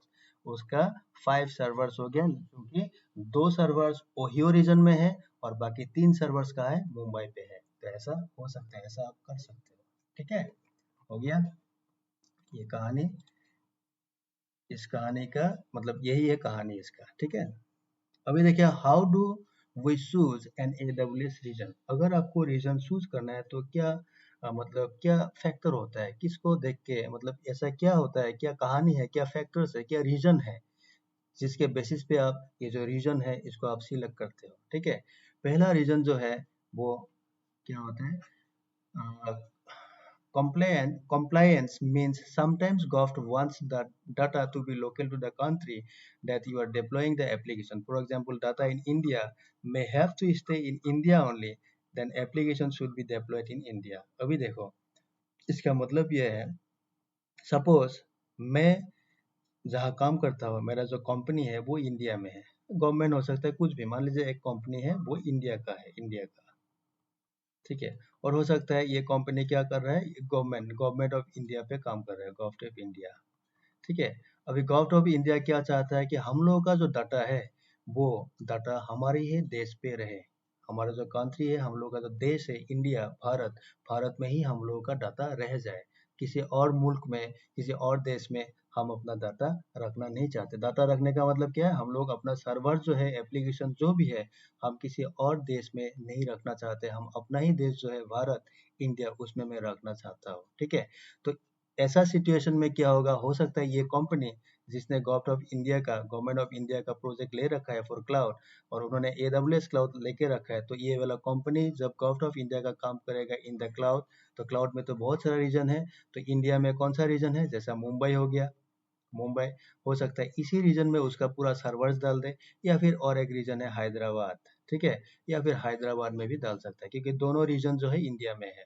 और इंडिया में होने से फायदा क्या है हम लोगों का, क्योंकि हमारा ही देश है, हम लोगों का ही गवर्नमेंट है, सरकार हम लोगों का ही, तो हम लोगों का सरकार का जो भी सर्वर्स होगा, जो भी डाटा होगा, वो कहाँ रहेगा, हमारे ही देश में रह गया, किसी आउटसाइड, मतलब आउटसाइड लोकेशन में वो नहीं जा रहा है। ठीक है। तो ये एक रीजन हो सकता है जब रीजन को चूज किया जाता है कि कौन सा रीजन हम सिलेक्ट करें। ठीक है। ऐसा एक हो सकता है। नेक्स्ट होता है प्रॉक्सिमिटी और लेटेंसी। लेटेंसी क्या होता है sir, if most of the users are India then it makes a sense to deploy the applications in India close to the users to reduce the latency to avoid lag. अभी देखो latency क्या होता है, latency होता है time, latency time. Suppose मैंने क्या कर दिया, सपोज ब्राउजर में यहाँ, देखिए यहाँ मैंने क्या कर दिया, facebook.com टाइप कर दिया, facebook.com। जहाँ मैं यहाँ टाइप करूंगा तो कितने सेकंड्स में, कितना माइक्रो सेकंड्स में मेरा फेसबुक यहाँ ओपन होगा। ठीक है। देखो अभी तक हुआ नहीं है, थोड़ा सा तो टाइम लिया ना, है कि नहीं, कुछ माइक्रो सेकंड, मिली सेकंड का थोड़ा सा टाइम लिया ये ओपन होने में, है कि नहीं। तो ये जो टाइम लिया इसी को बोलता है लेटेंसी। ठीक है। ये जो टाइम ले रहा था ना अभी कुछ देर पहले, इसी को बोला जाता है लेटेंसी। ठीक है। लेटेंसी मतलब कितने देर में ये एक्सेस हो सकता है, वो होता है लेटेंसी। कितना टाइम चाहिए मुझे टू एक्सेस समथिंग। ठीक है, वो होता है लेटेंसी। तो क्या होता है इसमें, देखिए अगर मान लीजिए हम लोगों का ही एक कंपनी है जो कि इंडिया में है, और हम लोगों का जो यूजर्स है, एम्प्लॉइज है, वो भी इंडिया में है। तो इसके ज़्यादातर मतलब मोस्ट, मान लीजिए 90% एम्प्लॉई इंडिया में ही रहता है। ठीक है। तो उस केस में हम क्या करेंगे, उस 90% एम्प्लॉई जो है, जो क्लाउड सर्विस यूज करने वाला है, क्योंकि हम ही लोगों का कंपनी है, वो ऑथराइज्ड यूजर्स है, they can access our services और रिसोर्सेज, है कि नहीं। तो उस टाइम हम प्रेफर करेंगे कि हम लोग का जो सर्वर्स या रिसोर्सेज, एप्लीकेशन जो भी हो, वो इंडिया का ही किसी रीजन में हो। ठीक है। सो दैट क्या होगा, क्योंकि इंडिया में सपोज मैं गुवाहाटी में रहता हूँ, आप कहाँ रहते हो, दिल्ली में, आप कहाँ रहते हो, कोलकाता में। अगर मुंबई होगा हम लोग का रीजन, तो क्या होगा, नियरेस्ट होगा ना, असम से भी नियरेस्ट होगा, कोलकाता से भी नियरेस्ट होगा, दिल्ली से भी नियरेस्ट होगा। ठीक है। लेकिन अगर मैंने सिंगापुर पे रखा तब क्या होगा, असम से भी सिंगापुर बहुत दूर है, दिल्ली से भी दूर है, कोलकाता से भी दूर है कि नहीं। तो थोड़ा सा लेटेंसी उसमें हो सकता है ज़्यादा लग जाए, है कि नहीं। तो लेटेंसी कम करने के लिए, अगर ऐसा सिनेरियो है कि ज़्यादातर एम्प्लॉई या यूजर्स आपका किसी देश में, जो भी देश है उसी में रहता हो, तो उस टाइम जब भी रीजन सिलेक्ट किया जाता है, देखता है कि उसी देश में रीजन है कि नहीं। अगर रीजन है तो उसी रीजन को सिलेक्ट किया जाता है। ठीक है, चूज किया जाता है। हो गया, ये हो गया दूसरा रीजन। तीसरा रीजन क्या है, अवेलेबल सर्विसेज। तीसरा रीजन जो होता है वो होता है अवेलेबल सर्विसेज, कहा गया इन ए रीजन। अभी देखिए available services in a region का मतलब होता है if new services and new features are not available in every region. अभी देखो हम लोगों को लैब में भी दिखने को मिलेगा कि हर सर्विसेज या फिर कोई कोई नया सर्विस होता है जो कि हर रीजन में अवेलेबल नहीं होता है। अब हमेशा याद रखना, ये इंटरव्यू में पूछा जाता है कि AWS का एक ऐसा रीजन का नाम बताओ जो अप टू डेट होता है विद करंट टेक्नोलॉजी। मतलब कुछ भी AWS ने अगर नया चीज, नई चीज, कुछ भी नई चीज अगर उसने इम्प्लीमेंट किया, मान लीजिए नया सर्विसेज लाया, तो वो कहाँ लाता है पहले, हमेशा याद रखना वो वाला रीजन होता है ये वाला, नॉर्थ वर्जीनिया एंड वर्जीनिया जो है ना, ये वाला, ये होता है AWS का वही रीजन जहाँ AWS कुछ भी चीज पहले इम्प्लीमेंट करता है। ठीक है, जितना भी रीजन्स है, हर किसी में आएगा, हो सकता है धीरे धीरे आ जाए। ठीक है, लेकिन पहले जो वो इम्प्लीमेंट करता है, अप्लाई करता है कुछ भी चीजों को, कुछ भी चीज का मतलब कोई भी सर्विसेज, कुछ भी वो अगर नई चीज डालता है तो वो कहाँ डालता है, नॉर्थ वर्जीनिया जो है इस रीजन पे पहले डालता है। तो ये आप याद रखना। अगर मान लीजिए आपको कुछ ऐसा एक सर्विस चाहिए जो कि मुंबई पे नहीं है, हो सकता है ऐसा कि मुंबई पे मुझे एक सर्विस चाहिए लेकिन वो वाला सर्विस मुंबई पे नहीं है, तब तो आप मुंबई नहीं ले सकते। ले सकते हो क्या? क्योंकि आपको वो सर्विस चाहिए लेकिन वो सर्विस मुंबई में है ही नहीं, तो आप कैसे मुंबई लेंगे? नहीं लेंगे। तो उस केस में आपको क्या होगा, आपको रीजन चेंज करना पड़ेगा। आपके पास कोई चॉइस नहीं है। हो सकता है उस टाइम आप क्या कर लेंगे, ओहियो ले लेंगे, क्योंकि ओहियो में वो सर्विस अवेलेबल है। तो ऐसा होता है कि न्यू सर्विसेज या कुछ भी ऐसा सर्विसेज हो सकता है जो कि एक रीजन में ना हो, किसी दूसरे रीजन पे अवेलेबल हो। तो उस टाइम क्या होगा, वही दूसरा रीजन आपको चूज करना पड़ेगा। आपके पास कोई दूसरा ऑप्शन नहीं रहेगा उस टाइम। ठीक है, तो ये भी एक मतलब ये भी एक कारण होता है, एक फैक्टर होता है, आपको देखना पड़ेगा जब भी रीजन चूज करना है आपको। ठीक है, and pricing varies region to region depending on the country. ठीक है, प्राइसिंग, पैसे जो देना है हम लोग, वो क्या होता है, वेरीज होता है। अभी देखिए हम लोग का इंडिया का जो टैक्स सिस्टम है, जीएसटी, ये अलग है। हो सकता है यूएसए का अलग हो, सिंगापुर का अलग हो, है कि नहीं? अभी अगर कोई एक सर्विस, मान लीजिए इसी टू सर्विस अगर मैं इंडिया में यूज करता हूँ, तो 1 आवर पे, 1 घंटे पे, मान लीजिए एक कोई भी एक सर्विस के लिए मान लीजिए फॉर एग्जांपल मुझे 10 रुपया देना पड़ रहा है विद टैक्स, टैक्स लगा के। वही सर्विस अगर मैं ओहियो में करता हूँ, ओहियो में उसी 1 घंटे के लिए मान लीजिए मुझे देना पड़ रहा है ₹20, 20 रुपया देना पड़ रहा है विद टैक्स। तब क्या करूंगा, मैं प्रेफर करूंगा जहाँ सस्ता है, सस्ता जहाँ है वही मैं प्रेफर करूंगा ना। तब मैं क्या करूंगा, उस सर्विस के लिए मैं प्रेफर करूंगा कि मैं इंडिया ही ले लूं, क्योंकि इंडिया में सस्ता आ रहा है, मेरा चीप है थोड़ा सा, है कि नहीं? समझ में आया? तो इसीलिए क्या होता है, प्राइसिंग जो होता है वो भी एक अनदर फैक्टर होता है व्हाइल चूजिंग ए रीजन। ठीक है, वो भी फैक्टर एक होता है, वो भी उसको भी देखा जाता है। ठीक है, हो गया। तो ये होता है रीजंस। ठीक है, उसके बाद अवेलेबिलिटी जोन्स क्या होता है, आप अभी वो देखिए। अवेलेबिलिटी जोन्स होता है एजी, ईच रीजन, जितना भी रीजन है हैज मेनी एजी। उसके रीजन के अंदर क्या होगा, एजी होगा। ठीक है, जैसा मुंबई, जैसा मैंने थोड़ी देर पहले आपको दिखाया था, मुंबई के अंदर कितना रीजन है, 3 रीजन है। एक होता था एपी साउथ 1A, मैं शॉर्टकट लिख देता हूँ 1A, एपी साउथ 1B और एपी साउथ 1C, ये 3 था मुंबई में एजी। ठीक है, इसका मतलब क्या है, हर रीजन का मतलब, ये हो गया मुंबई, ये हो गया आर, आर का मतलब रीजन। ठीक है, तो हर रीजन के अंदर एजी होगा। और एजी क्या होता है, यूजुअली 3 तो होता ही है। ठीक है, 3 होता ही है। मिनिमम 2 हो सकता है। ठीक है, मिनिमम 2 हो सकता है और मैक्सिमम 6 तक जा सकता है। ठीक है, मैक्सिमम 6 तक जा सकता है। अगर आपने मान लीजिए इसमें इसमें आपने सपोज नॉर्थ वर्जीनिया सिलेक्ट कर लिया, तो आप देखिए नॉर्थ वर्जीनिया में कितना रीजन्स है, सिलेक्ट कीजिए। इसमें नॉर्थ वर्जीनिया आएंगे ना, हम देखेंगे इसमें कितना रीजन है। देखिए आप, ये हो गया, ये आया, देखिए ये हो गया रीजन नॉर्थ वर्जीनिया। इसमें कितना जोन है, ए जी, एक 1A B C D E F, मतलब इसमें कितना है, 6 है। तो 6 क्या होता है, 6 जो है 6 मैक्सिमम होता है। तो मिनिमम 3 तो होगा ही, मिनिमम नहीं, यूजुअली 3 होता है, मिनिमम 2 तो होगा ही। कोई भी रीजन हो उसके अंदर 2 एजी होगा, लेकिन यूजुअली 3 होता है। ठीक है, लेकिन मैक्सिमम 6 तक जा सकता है, 6 तक रह सकता है, ये होता है एजी। हो गया। Each AG is one or more discrete data centers with redundant power, networking and connectivity। उसके पास ये जो एजिस है उसमें क्या होता है, डाटा सेंटर होता है। वो डाटा सेंटर्स में जो भी डिवाइसेस होता है उसमें क्या होता है, नेटवर्किंग होगा, कनेक्टिविटी, उसमें रिडंडेंसी भी होगा, रिडंडेंट पावर होगा। ठीक है, ये सारा कुछ AWS खुद कॉन्फ़िगर करते हैं, उसके लिए हमें हेडेक लेने की जरूरत नहीं है। ठीक है, हो गया।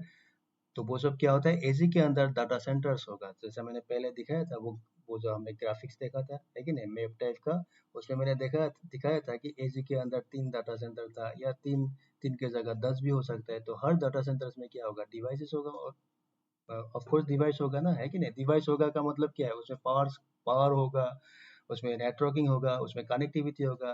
ठीक है, जो भी चाहिए डाटा सेंटर्स के लिए वो सारा कुछ उसमें कॉन्फ़िगर रहेगा, है कि नहीं? ये सब होता है। They are separate from each other so that they are isolated from disasters. ये मैंने पहले बोल दिया कि वो जो डाटा सेंटर्स होगा ईच अदर से सेपरेट होता है, आइसोलेटेड होता है, सो दैट अगर डिस्ट्रॉय हो गया, जैसा मैंने बोला था, मान लीजिए आसाम में एक डाटा सेंटर है, अगर वो डिस्ट्रॉय हो गया, अर्थक्वेक की वजह से या फिर कहीं और है सुनामी की वजह से डिस्ट्रॉय हो गया, तो उसका इम्पैक्ट जो है किसी और डाटा सेंटर में ना पड़े। ठीक है, तो इसीलिए data centres are created isolated from each other. ठीक है, एक दूसरे से वो अलग करके बनाते हैं। ठीक है, ये हो गया AZ. They are connected with high bandwidth ultra low latency networking. तो उसमें जो बैंडविड्थ होता है डाटा सेंटर्स में, जो भी बैंडविड्थ यूज किया जाता है बहुत ही हाई होता है, और उसका लेटेंसी जो होता है कॉन्फ़िगरेशन के टाइम में जो नेटवर्क लेटेंसी यूज किया जाता है, ठीक है, तो लेटेंसी के लिए मतलब लो लेटेंसी के लिए जो भी करना पड़े वो लोग करते हैं। तो इसका मतलब क्या है, उसमें लेटेंसी भी बहुत कम होता है। ठीक है, मतलब बहुत फास्ट होता है, कहने का मतलब बहुत फास्ट होता है। ठीक है, हो गया। अभी हो गया एच लोकेशन। एच लोकेशन क्या है, पीओपी, पॉइंट ऑफ प्रेजेंस। आप इसको पढ़ लेना। पीओपी का मतलब है, पीओपी का मतलब है एडब्ल्यूएस जो है एक टेक्नोलॉजी जो है इसमें यूज किया जाता है, उसको बोलता है ये सीडीएन। सीडीएन का मतलब होता है कंटेंट डिस्ट्रीब्यूशन नेटवर्क। ठीक है, इसका क्या कहानी है देखो। कंटेंट डिस्ट्रीब्यूशन नेटवर्क का मतलब ये होता है, सपोज ठीक है, ध्यान देना थोड़ा। ये हो गया मुंबई, ये मेरा रीजन है। ठीक है, और सपोज ये हो गया मेरा AG3, 3 नंबर वाला AG, इसमें डाटा सेंटर है 1 2 3। अभी सपोज मैं कहा हूँ, मैं मान लीजिए मैं एक ऑर्गेनाइजेशन हूँ या फिर मैं एक इंडिविजुअल हूँ, कुछ भी हो। अल्टीमेटली मैं एक कस्टमर हूँ, एक मैं AWS का क्लाइंट हूँ, कुछ भी। ठीक है, अब ऐसा मान लीजिए। अभी सपोज मैं कहाँ पे हूँ, मैं हूँ गुवाहाटी पे, गुवाहाटी, यहाँ मैं हूँ। ठीक है, इस लोकेशन पे हूँ, और यहाँ से मैंने क्या किया, AWS क्लाउड का जो ये मुंबई वाला रीजन है, यहाँ जाके, यहाँ आया मैंने, यहाँ जाके AG3 को मैंने सिलेक्ट किया। करने के बाद यहाँ मैंने सर्वर लॉन्च किया, सर्वर मैंने लॉन्च किया। ठीक है, लॉन्च कर दिया। अब ये सर्वर कहाँ लॉन्च होगा वो तो हमें नहीं बोलेगा, आपको बताया था मैंने पहले कि डाटा सेंटर्स का लोकेशन हमें नहीं बताया जाएगा। हमको कभी नहीं बोलेगा कि ये डाटा सेंटर्स कहाँ है जहाँ पे आपका सर्वर्स है। मान लीजिए 1 2 3 कहीं भी है, कहीं भी हो। मान लीजिए मैं मान लेता हूँ ये 3 नंबर वाला जो डाटा सेंटर है, यहीं पे माई सर्वर, मेरा सर्वर इधर है, मान लीजिए फॉर एग्जाम्पल। ठीक है, हो गया। अभी देखो गुवाहाटी में मैं हूँ, इसमें मेरा यूजर्स भी है, मेरा यूजर्स भी है। ठीक है, अभी गुवाहाटी का नियरेस्ट एक लोकेशन मान लीजिए। अभी देखिए, पहले मैं लोकेशन बाद में आएगा। अभी मान लीजिए यहाँ जो भी यूजर्स है, मान ले एक यूजर्स हो गया U1, एक हो गया मान लीजिए U2, एक हो गया U3, user 3। These are the users of mine जो कि गुवाहाटी में काम करता है। ठीक है, अभी मान लीजिए यूजर 1 जो है इसने कुछ एक्सेस किया, डाटा एक्सेस किया, कहाँ से किया, फ्रॉम माई सर्वर, मेरा जो सर्वर है वही से एक्सेस किया मान लीजिए।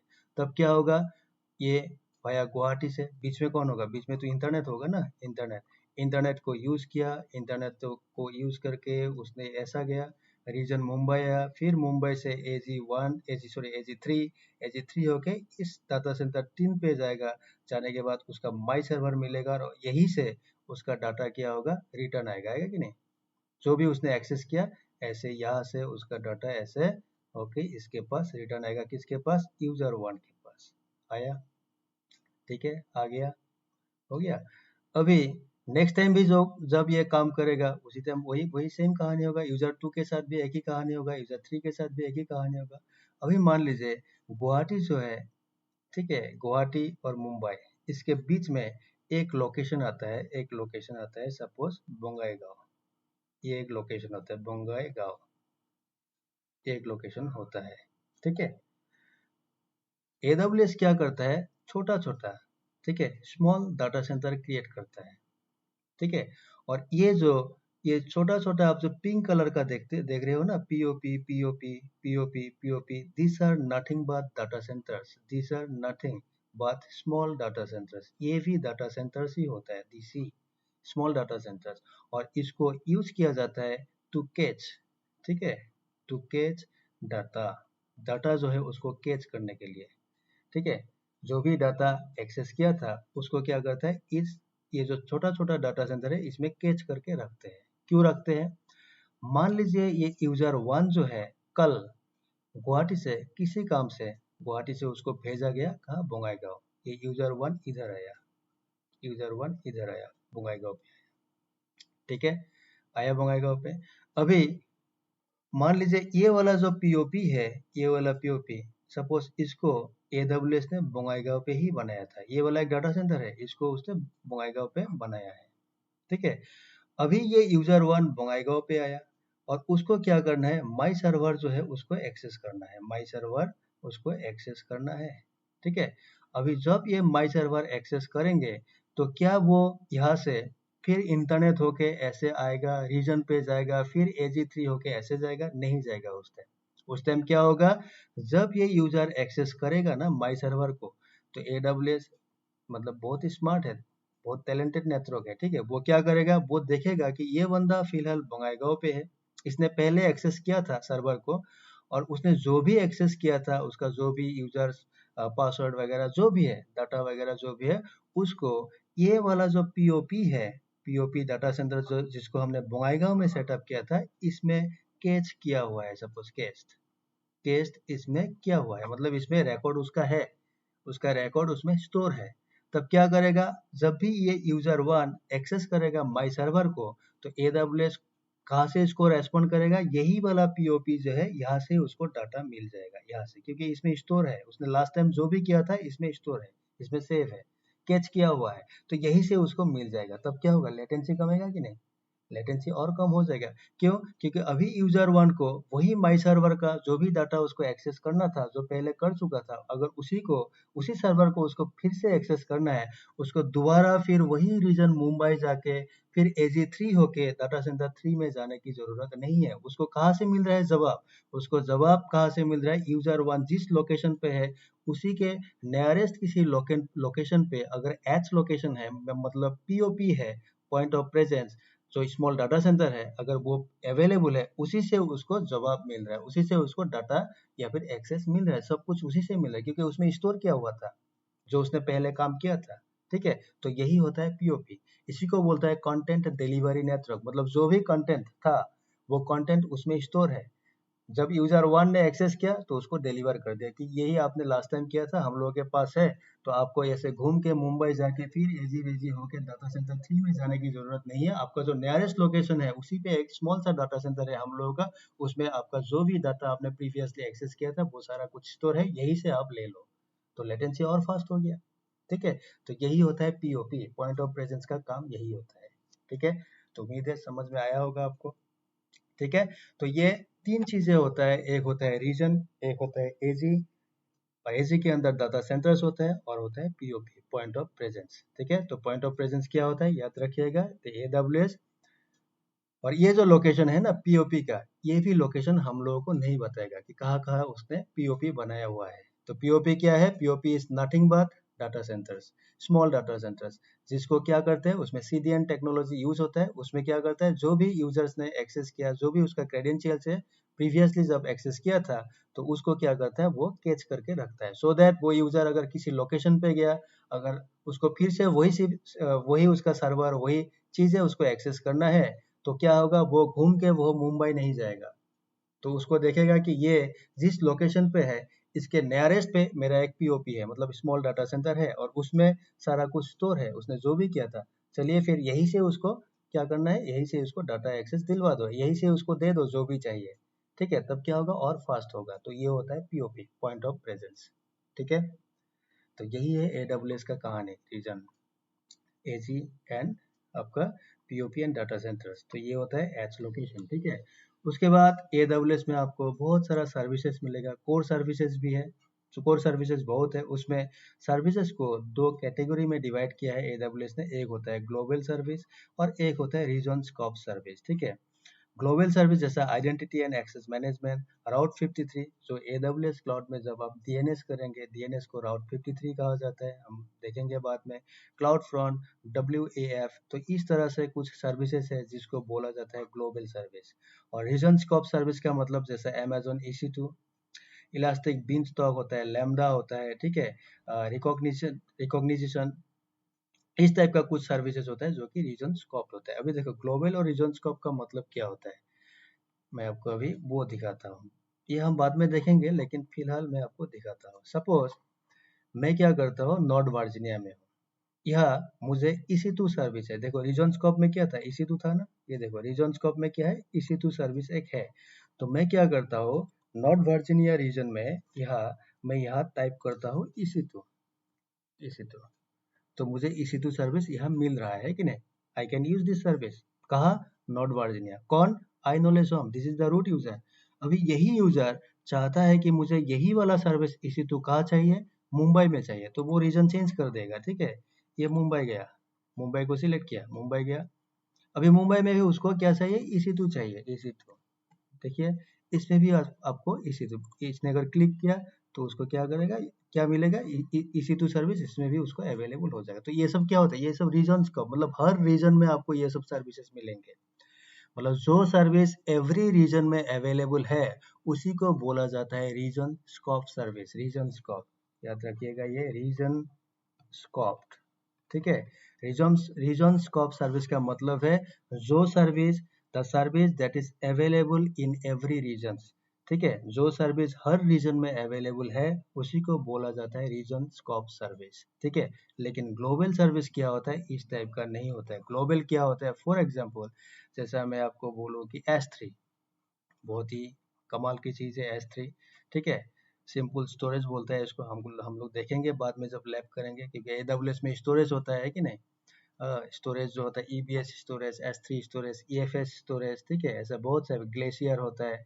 तो उस टाइप का जो स्टोरेज है हम लोग देखेंगे, लैब देखेंगे, उसका बाद में थ्योरी लैब सब कुछ देखेंगे। तो उसमें एक स्टोरेज होता है S3, लेकिन ये S3 वाला सर्विस जो है ये ग्लोबल होता है। ग्लोबल का मतलब क्या है, देखो अभी यहाँ जब मैंने मुंबई में यहाँ जब EC2 सर्विस क्लिक किया था, देखो इसमें नाम क्या आ रहा है, मुंबई। जब मैं नॉर्थ वर्जीनिया में था उसमें भी EC2 आया था, लेकिन इसमें रीजन का नाम क्या दिखा रहा था, नॉर्थ वर्जीनिया ही दिखा रहा था। लेकिन अब मैं यहाँ सर्च में जाके मैं S3 टाइप करता हूँ, S3। देखो S3 आया, जहां मैं S3 क्लिक करूंगा तो S3 सर्विस मेरा यहाँ ओपन होगा, लेकिन ये मुंबई वाला नाम जो है ये चेंज हो जाएगा। देखना अब क्या होगा,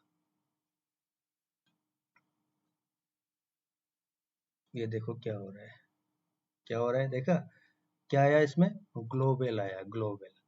जैसा मैंने नाम चेंज किया, देखो इसमें मुंबई चेंज होके ग्लोबल हो गया। अभी इस ग्लोबल का मतलब क्या है, देखो ये क्रिएट बकेट बोल रहा है। बकेट का मतलब एक स्टोरेज होता है, एक स्टोरेज क्रिएट करना है। तो मुझे क्या करना है, देखिए ग्लोबल का मैं मतलब समझा रहा हूँ आपको। ये जो आई नॉलेज होम है, ये रूट अकाउंट है, आप ध्यान रखना, ये रूट अकाउंट है। हाँ, इसी का काम है जो भी कर रहा है। ठीक है, इसने क्या किया, S3 सिलेक्ट किया था, मुंबई में था, मुंबई में था वो S3 सर्विस, उसने सर्च किया, सर्च करने के बाद इसमें ग्लोबल आया, वो रीजन का नाम यहाँ से हट गया, है कि नहीं, हो गया global. That means this is the global service, ये ग्लोबल सर्विस होता है। अभी ग्लोबल सर्विस का मतलब क्या है, देखो ग्लोबल सर्विस का मतलब, सपोज मैं यहाँ क्रिएट बकेट करता हूँ, मैं एक बकेट क्रिएट करता हूँ। बकेट क्या है वो हमको बाद में मिलेगा, अभी फिलहाल तुम अब देख लो। सपोज मैंने नाम दिया अनूप और 1 2 3, ऐसा मैंने बकेट नाम दे दिया। तो उसके बाद मुझे यहाँ कुछ नहीं करना है, सपोज मैंने क्रिएट बकेट पे क्लिक करना है, ये क्रिएट बकेट इसमें बकेट विद द सेम, अच्छा ऑलरेडी एग्जिस्ट है। तो चलो 1 2 3 4 5 मैंने डाल दिया, 1 2 3 4 5। अभी आप क्रिएट बकेट कर दो, एक बकेट क्रिएट मतलब एक स्टोरेज क्रिएट हो रहा है मेरा। ये देखो अनूप 1 2 3 4 5 एक बकेट आ गया, आया, किसका आया, ये आई नॉलेज होम ने एक अनूप 1 2 3 4 बकेट क्रिएट कर लिया। ठीक है, हो गया।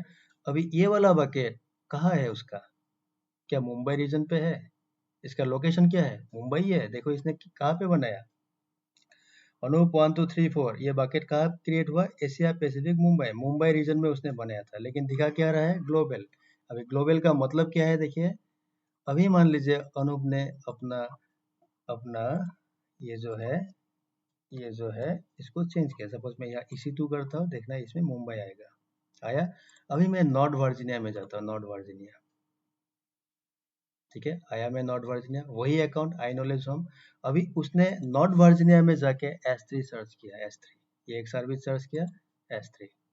अभी वही आई नॉलेज होम जो रूट यूजर है वो चाहता है कि मैं एक बकेट क्रिएट करूँ, कहाँ करूँ, नॉर्थ वर्जीनिया में। लेकिन देखो अभी नॉर्थ वर्जीनिया इसमें था, है कि नहीं, लेकिन इसमें भी अभी क्या आ रहा है, ग्लोबल आ रहा है। और जो मैंने पहले बकेट बनाया था वो यहाँ मुझे डिस्प्ले कर रहा है। डिस्प्ले का मतलब क्या है, ये जो S3 सर्विस है ये ग्लोबली यूनिक है, मतलब हर अकाउंट के लिए, आई नॉलेज होम नाम का जो अकाउंट है उसके लिए ये ग्लोबल है। ग्लोबल मतलब ये कहीं भी जाए उसको वही सेम सर्विस मिलेगा। S3 हर रीजन के लिए अलग अलग सर्विस नहीं होता। जैसा इसी तो मान लीजिए आपने मुंबई में EC2 यूज करके 2 सर्वर बनाया, वो मुंबई में ही रहेगा। आपने नॉर्थ वर्जीनिया गया, उसमें भी आपने EC2 यूज किया सर्विस, उसमें आपने 3 सर्वर लॉन्च किया, तो वो 3 सर्वर कहाँ रहेगा? नॉर्थ वर्जीनिया में रहेगा। ठीक है, जब आप नॉर्थ वर्जीनिया लॉगिन करेंगे आपको 3 सर्वर दिखाई देंगे, जब आप मुंबई आएंगे तो आपको 2 सर्वर दिखाई देंगे। लेकिन ग्लोबल का मतलब क्या है? ऐसा एक सर्विस है, आप कहीं भी जाओ, किसी भी लोकेशन पे, किसी भी रीजन पे जाओ, वो सर्विस का नाम, वो जो रीजन का नाम, वो चेंज होकर ग्लोबल होगा। दैट मीन्स क्या है? आपने जो भी किया हर चीज एक ही जगह पे आपको डिस्प्ले होगा। मतलब क्या है? S3 जो है, S3 ये क्या है? S3 एक ग्लोबल सर्विस है। मतलब आप कुछ भी करो, कुछ भी किसी भी लोकेशन पे, किसी भी रीजन पे करो, आपको एक ही जगह डिस्प्ले होगा, क्योंकि वो S3 सर्विस आपके लिए सिंगल सर्विस है। वो हर रीजन के लिए अलग अलग सर्विस नहीं होता है कि मुंबई में S3 अलग होगा, वहाँ आपने जो काम किया मुंबई में होगा। आपने नॉर्थ वर्जीनिया गया, वहाँ पे आपने S3 यूज किया, तो उसके लिए नॉर्थ वर्जीनिया में S3 सर्विस अलग होगा, ऐसा नहीं होता है। देखिए, मैंने यहाँ नॉर्थ वर्जीनिया में था, तो इसमें क्या किया, अनूप 1 2 3 4 जो कि मैंने मुंबई पे बनाया था, वो बकेट मुझे शो कर रहा है। अभी आप यहाँ भी एक बकेट क्रिएट करके देखिए, यहाँ भी एक बकेट क्रिएट कीजिए। सपोज मैं नाम देता हूँ इसका अनूप 5555 ऐसा नाम दे दिया। ठीक है, ये होगा अनूप, अनूप 5555 नाम दे दिया। अभी मुझे क्या करना है, इसमें क्रिएट बकेट पे क्लिक करना है। कर दीजिए क्रिएट बकेट। आया? आप देखो इसमें आपको 2 बकेट दिखा रहा है। क्या क्या? एक हो गया अनूप 1 2 3 4 5 जो कि एशिया पैसिफिक मुंबई में बनाया था। एक हो गया अनूप 4 5, ठीक है, जो कहाँ बनाया था मैंने? नॉर्थ वर्जीनिया में बनाया था। टाइम टेबल ये सब बाद में देखेंगे, ये सब अभी छोड़ दो। तो इसका मतलब क्या है? S3 एक ऐसा सर्विस है, वो इस आदमी के लिए, आदमी मतलब ये अकाउंट जो है आई नॉलेज होम जो कि रूट अकाउंट है, इसके लिए वो यूनिक सर्विस है। मतलब वो कहीं भी जाए S3 उसके लिए एक ही है। मल्टीपल S3 सर्विस उसको हर रीजन में अलग अलग डिफरेंट S3 सर्विस नहीं मिलेगा। ठीक है, अभी अगर उसने फिर से, अभी अगर फिर से उसने सपोज EC2, मैं बाहर आने के लिए EC2 मार रहा हूँ क्योंकि इसमें ग्लोबल आ रहा है ना। अभी नॉर्थ वर्जीनिया मैंने मुंबई को सिलेक्ट किया, मान लीजिए मैं मुंबई फिर से मुंबई जाऊंगा। मुंबई यहाँ जाके आप यहाँ से यहाँ फिर S3 टाइप कीजिए, S3 सर्च कीजिए, देखिए आपको दोनों बकेट इसमें दिखाएगा। आया? ये देखो अनूप 1 2 3 4 5, अनूप 5555, ये दोनों बकेट दिखा रहा है। मतलब एक ही जगह आपको 2 बकेट शो कर रहा है। तो ये सब क्या होता है? Global service. ग्लोबल का मतलब क्या है? हर रीजन पे वो अलग अलग नहीं होता है। जैसा EC2 या जो सर्विसेज हर रीजन में अलग अलग होता है, कि आपने सपोज ये सर्विस मुंबई में भी यूज कर सकते हो, वो अलग होगा। सेम सर्विस आप किसी और एक रीजन में यूज कर सकते हो, वो सब होता है रीजन स्कोप सर्विस। लेकिन एक ऐसा सर्विस जिसको आपने कहीं भी रीजन में, किसी भी रीजन में यूज किया, तो वो आपके लिए एक ही सेम रहेगा। किसी, ठीक है, किसी रीजन में आपको वो सेपरेट सेपरेट सर्विस की तरह नहीं मिलेगा। ठीक है, जैसा EC2, ठीक है, EC2 जैसा हर जगह हमको सेपरेट मिलता था, मुंबई में अलग, नॉर्थ वर्जीनिया में अलग। तो S3 या ग्लोबल सर्विस जो होता है वो ऐसा नहीं होता है। जो ग्लोबल सर्विस होता है वो क्या होगा? आप कोई भी रीजन ले लो, कोई भी रीजन ले लो, जब जब आप ग्लोबल सर्विस सर्च करेंगे, आपका जो रीजन नाम है वो चेंज होकर ग्लोबल हो जाएगा। That means this service is global for you. ठीक है, आप कहीं भी जाओ यही चीज मिलेगा आपको। सेपरेटली S3 सर्विस, सेपरेटली राउट 53 नहीं मिलेगा। राउट 53 जो है वो भी एक ग्लोबल सर्विस है। समझ में आया ना? मुझे डिलीट करना है, देखो ये दोनों बकेट मुझे डिलीट करना है। मैं इसको भी क्लिक करता हूँ, इसको भी क्लिक, देखो एक साथ क्लिक नहीं हो। चलो मैं एक एक करके करता हूँ। सपोज नो, मैं कहा हूँ, कहीं भी हूँ, जहाँ हूँ रहने दीजिए, मैं डिलीट करता हूँ क्योंकि ये ग्लोबल है, मैं कहीं भी रह सकता हूँ। कहीं से भी मैं किसी को, देखो अभी फिलहाल मैं मुंबई में था, अभी मुंबई में था, ये ग्लोबल दिखा रहा है क्योंकि मैंने S3 सर्च किया था। That is why displaying here global, है कि नहीं? अभी मुंबई से मुझे सपोज ये वाला बकेट मुझे डिलीट करना है, अनूप 4 5 वाला कहाँ है? नॉर्थ वर्जीनिया, ये कि नॉर्थ वर्जीनिया में है, लेकिन मैं फिलहाल मुंबई रीजन पे हूँ। मैं इसको डिलीट कर सकता हूँ। आप डिलीट पे क्लिक कीजिए, ये डिलीट हो जाए क्योंकि ये ग्लोबल सर्विस है। तो कंफर्म डिलीशन, इसमें बकेट का नाम फिर से आपको देना है अनूप 1 2 3 4 4 5, देखिए हम डिलीट हो जाएगा, डिलीट हो गया। ठीक है, अभी आप नॉर्थ वर्जीनिया में जाइए, जाके देखिए ये वाला बकेट है क्या, देखना आप नहीं है। इसी, ठीक है, यहाँ में आया EC2।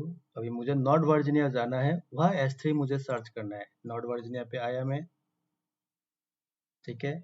आने के बाद यहाँ मैंने S3 सर्च किया, S3 ओपन किया।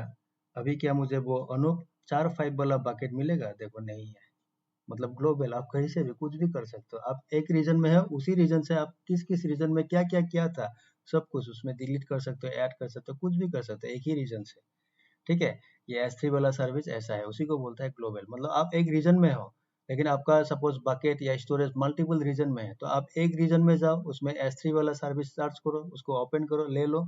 आपका जो भी रीजन था, जिसमें भी जो भी चीज है, मतलब S3 रिलेटेड जो भी चीज है, आप वो एक ही रीजन से सब कुछ कर सकते हो। मैंने मतलब मैनेज कर सकते हो। आपको हर रीजन में जाके काम करने की जरूरत नहीं है, क्योंकि वो सर्विस सिंगल सर्विस है आपके लिए। ठीक है। आप मुंबई में काम करेंगे तो वही S3 सिंगल S3 है।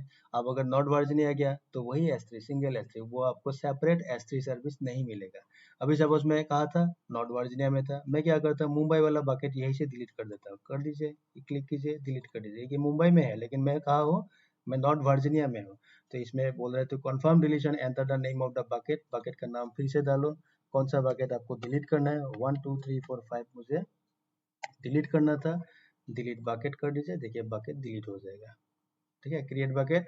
अभी आप इसमें EC2 टाइप कीजिए, एक बार खोलिए। देखिए मैं कहा था नॉर्थ वर्जीनिया, और अनूप 1 2 3 4 5 कहाँ पे था? मुंबई पे। आप मुंबई जाओ, देखिएगा मुंबई पे आपको बकेट नहीं मिलेगा। अभी आप S3 क्लिक कीजिए, ओपन कीजिए। इसमें देखिए आपका बकेट कुछ भी नहीं है। क्रिएट बकेट आ रहा है, मतलब इसमें नो बकेट्स, इसमें बकेट नहीं। तो ये होता है ग्लोबल सर्विस। ठीक है। तो याद रखिएगा AWS में दो सर्विसेज, जैसे राउट 53। देखिए अगर मैंने इसमें EC2 सर्च किया, EC2 किया, मैं कहा हूँ मुंबई रीजन। ठीक है। अगर आपने इसमें राउट 53 सर्च किया, राउट 53, ये राउट 53, ठीक है। ये क्या है? ये भी ग्लोबल है। देखना इसमें ग्लोबल आएगा। अभी राउट 53 मतलब DNS, देखा ग्लोबल आया। तो ये भी ग्लोबल सर्विस है। ठीक है। उसी तरह EC2 जो है, EC2 ग्लोबल नहीं है। EC2 जब क्लिक करेंगे इसमें मुझे मुंबई दिखेगा। इसका मतलब क्या है? मुंबई में EC2 सर्विस मुझे मिल रहा है, यही सर्विस मुझे किसी और रीजन में भी मिलेगा, वो सेपरेट है। मुंबई के लिए अलग है, नॉर्थ वर्जीनिया के लिए अलग है। तो वो होता है रीजन स्कोप सर्विस। जैसा है रीजन स्कोप सर्विस, मान लीजिए EBS, मुझे EBS चाहिए। जैसा मान लीजिए ये वाला AWS FIS, ठीक है। और इसी तरह EBS तो ऐसे नहीं मिलेगा आपको। इसका क्या है? लैम्बडा है ना। चलिए मैं लैम्बडा देखता हूँ। इसमें मैं suppose VPC, virtual private cloud, ये भी एक सर्विस है VPC। ठीक है। ये हम देखेंगे, विस्तार से देखेंगे VPC। इसमें बहुत सारा लैब है। ठीक है। और बहुत ही इंपॉर्टेंट टॉपिक है AWS क्लाउड के लिए। सो VPC जो है, अगर मैंने इस पे क्लिक किया, देखिए इसमें मुंबई ही रहेगा, नाम चेंज नहीं होगा, मुंबई है। क्यों है? क्योंकि ये वाला VPC जो है सर्विस जो है, ये जो VPC है, ये आपको कहाँ मिल रहा है? मुंबई पे मिल रहा है। ठीक है। यही सेम सर्विस आपको किसी और एक रीजन में भी मिल जाएगा। मतलब हर रीजन में आपके लिए, मतलब ये आई नॉलेज होम वाला जो अकाउंट है, इनके लिए, ये रूट अकाउंट के लिए, और दिस रूट अकाउंट, ये VPC सर्विस हर रीजन में अवेलेबल है, वो सेपरेट है। आप मुंबई में VPC यूज करके जो भी करना है कीजिए। आप वही चीज VPC को यूज करके किसी और रीजन में दूसरा काम कीजिए, जो भी करना है कीजिए आप। ठीक है। तो ये सब रीजन स्कोप, रीजन स्कोप का मतलब क्या है? हर रीजन में आपको ये सर्विसेज मिलेगा। लेकिन ग्लोबल ऐसा नहीं है। ग्लोबल मतलब यूनिक, वो हर रीजन के लिए एक ही होगा, आपके अकाउंट के लिए। ठीक है। वो होता है रीजन स्कोप। तो ये सब हम लोग बाद में और अच्छी तरह देखेंगे, जब हम लोग का लैब स्टार्ट होगा, आप लोगों को और क्लियर होगा। ये थोड़ा सा मैंने ऐसे एक डेमो दिखा दिया आपको। ठीक है। उसके बाद एक्सेसिंग AWS क्लाउड प्लेटफॉर्म। अगर आपको AWS क्लाउड एक्सेस करना है तो क्या करना होगा? तरीका क्या है? आपको AWS मैनेजमेंट कंसोल से लॉगिन करना है, या फिर AWS CLI यूज करना है। ठीक है। या फिर SDK का मतलब क्या है? Software developer kit. तो ये हम लोगों को नहीं चाहिए, डेवलपर्स के लिए होता है। तो ज़्यादातर हम लोग AWS, अगर मुझे लॉगिन करना है AWS पे, मुझे काम करना है, तो हम ज़्यादातर time, most of the time जो हम यूज़ करेंगे वो होता है AWS मैनेजमेंट कंसोल, यही हम यूज़ करेंगे। सो मैंने अभी किया, अभी जो भी मैं तो आपको लैब दिखा रहा हूँ, जो भी मैंने अभी थोड़ा बहुत डेमो दिखाया, ये क्या है? ये होता है AWS मैनेजमेंट कंसोल। ठीक है। यही होता है मैनेजमेंट कंसोल जो हमने किया, ये मैनेजमेंट कंसोल ही है। ठीक है, हो गया।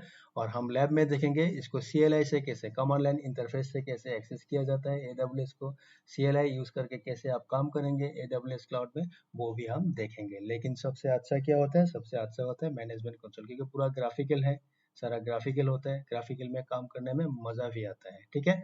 तो ये होता है तरीका, हो गया। And finally AWS free tier account, ये तो हम लोगों ने लास्ट क्लास पे किया ही था।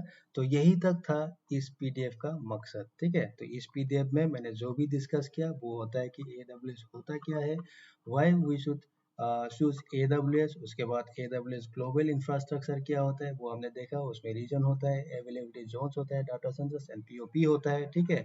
उसके बाद रीजन कैसा होता है, रीजन सिलेक्ट करने के लिए हमको क्या क्या फैक्टर्स जो है ध्यान में रखना पड़ता है वो देख लिया, एजी क्या होता है देख लिया, पीओपी क्या है हमको पता है अभी, ठीक है। उसके बाद AWS में दो टाइप का सर्विसेज आपको मिलेंगे, एक होता है ग्लोबल सर्विसेज जो कि यूनिक होता है एक अकाउंट के लिए, और उसके बाद आपको मिलेगा रीजन स्कोप सर्विस, मतलब वो सर्विस जो हर रीजन में अवेलेबल है, आप सेपरेटली यूज कर सकते हो, ठीक है। और उसके बाद फाइनली हमने देखा कि AWS में अगर क्लाउड को आपको एक्सेस करना है, हाँ ठीक है, तो आपके पास तरीका क्या है, AWS मैनेजमेंट कंसोल जो हमने आज किया था और आगे भी हम यही यूज करेंगे ज़्यादा, मतलब मोस्ट ऑफ द टाइम। उसके बाद AWS CLI होता है, कमांड लाइन इंटरफेस, वो भी हम देखेंगे सीखेंगे कैसे किया जाता है। और SDK जो होता है वो हम लोगों के लिए नहीं होता, जो डेवलपर्स होते हैं उन लोगों के लिए होता है, ठीक है। तो ये हो गया आज का क्लास, और ये जो पीडीएफ है आज मैं इसको अभी थोड़ी देर में अपलोड कर दूंगा अपना चैनल पे, और उसका नाम होगा, वीडियो का जो नाम होगा वो होगा डे 2.2, क्योंकि मैंने डे 2.1 पहले डाला था जिसमें मैंने अकाउंट क्रिएशन दिखाया था, ठीक है।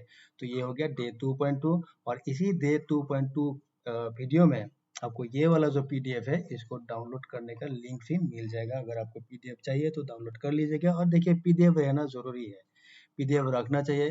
पीडीएफ होने से क्या होता है, इंटरव्यू के लिए अच्छा होता है। जैसे बाद में जब मैं लैब दिखाऊंगा आपको, लैब का भी आपको पीडीएफ मिलेगा, तो क्या होता है कभी कभार मान लीजिए ये वाला काम मुझे करना है, तो उस टाइम आपके पास कहाँ टाइम रहेगा कि मैं वीडियो देखता रहूँ। लेकिन आपको अगर स्टेप बाय स्टेप एक लैब पीडीएफ मिल जाए कि मुझे पहले यहाँ क्लिक करना है इस काम के लिए, उसके बाद मुझे यहाँ क्लिक करना है, अगर स्टेप बाय स्टेप आपको गाइड मिल जाए ना पीडीएफ, तब आप क्या कर सकते हो, आराम से कर सकते हो, ठीक है। बार बार आपको लैब ये वीडियो देखने की, चैनल खोलिए, किसी का भी चैनल, मेरा हो या किसी का भी चैनल, यूट्यूब में सर्च कीजिए कि ये कैसे किया जाता है, तो चैनल खोल के वीडियो देख के टाइम बर्बाद करके कोई फायदा नहीं। पहले एक बार समझ लीजिए, उसी टाइम जो टाइम बर्बाद किया किया, बाद में करने की जरूरत नहीं है, क्योंकि टाइम बर्बाद करने के टाइम आपने वीडियो देख लिया, उसके बाद आप एक बार खुद प्रैक्टिस कर लीजिए, एक बार नहीं दो बार तीन बार प्रैक्टिस कीजिए, वो आपको याद रह जाएगा, आपका दिमाग में घुस जाएगा वो कि हाँ ये ऐसे किया जाता है। हो सकता है 6 महीने बाद आप भूल जाओ, तो इसीलिए आपको क्या चाहिए, गाइडेंस के लिए पीडीएफ साथ में रखना जरूरी होता है। मैं प्रीफर करता हूँ पीडीएफ, ठीक है, बाकी आपकी मर्जी। तो कुछ भी हो, आज यही तक था। अभी नेक्स्ट जो होगा, नेक्स्ट टॉपिक जो आएगा, नेक्स्ट क्लास जो हम लोगों का होगा, था सेकेंड चैप्टर जो होगा AWS, वो होगा Amazon EC2, ठीक है। Amazon EC2, EC2 का मतलब इलास्टिक कंप्यूट।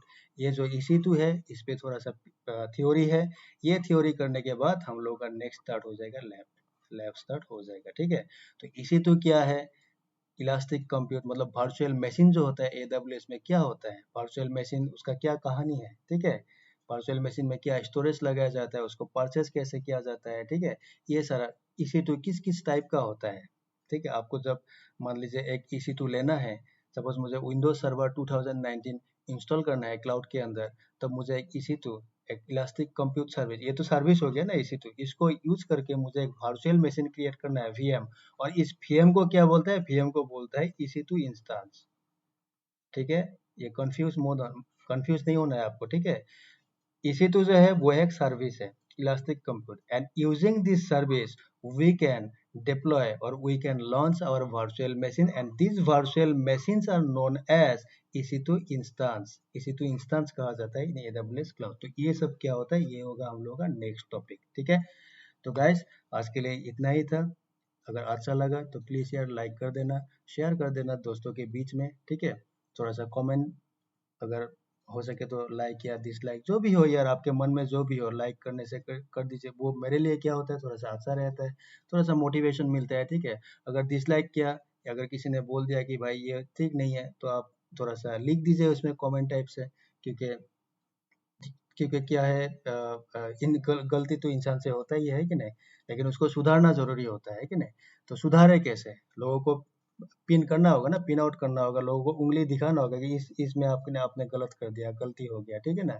तो अगर किसी ने दिखा दिया कि यह गलत है, या फिर इसको थोड़ा सा सुधारा जा सकता था, थोड़ा सा ऐसे नहीं, कुछ कोई दूसरा तरीके से इसको समझाया जा सकता था। अगर किसी ने ऐसा बोल दिया तो मैं भी कोशिश करूँगा, है कि नहीं? कि मैं नहीं, सिर्फ जो भी क्रिएटर है, जो भी क्रिएट करता है ऐसा मतलब कंटेंट जो भी क्रिएट करता है, ठीक है? तो उनके लिए ये क्या होता है, अच्छा होता है कि अगर किसी ने उसको रास्ता दिखाया कि ऐसा नहीं भाई, थोड़ा-सा ऐसा कर लो, या फिर भाई ठीक है, जो भी है ठीक है, ठीक-ठाक चल रहा है, कोई प्रॉब्लम नहीं है।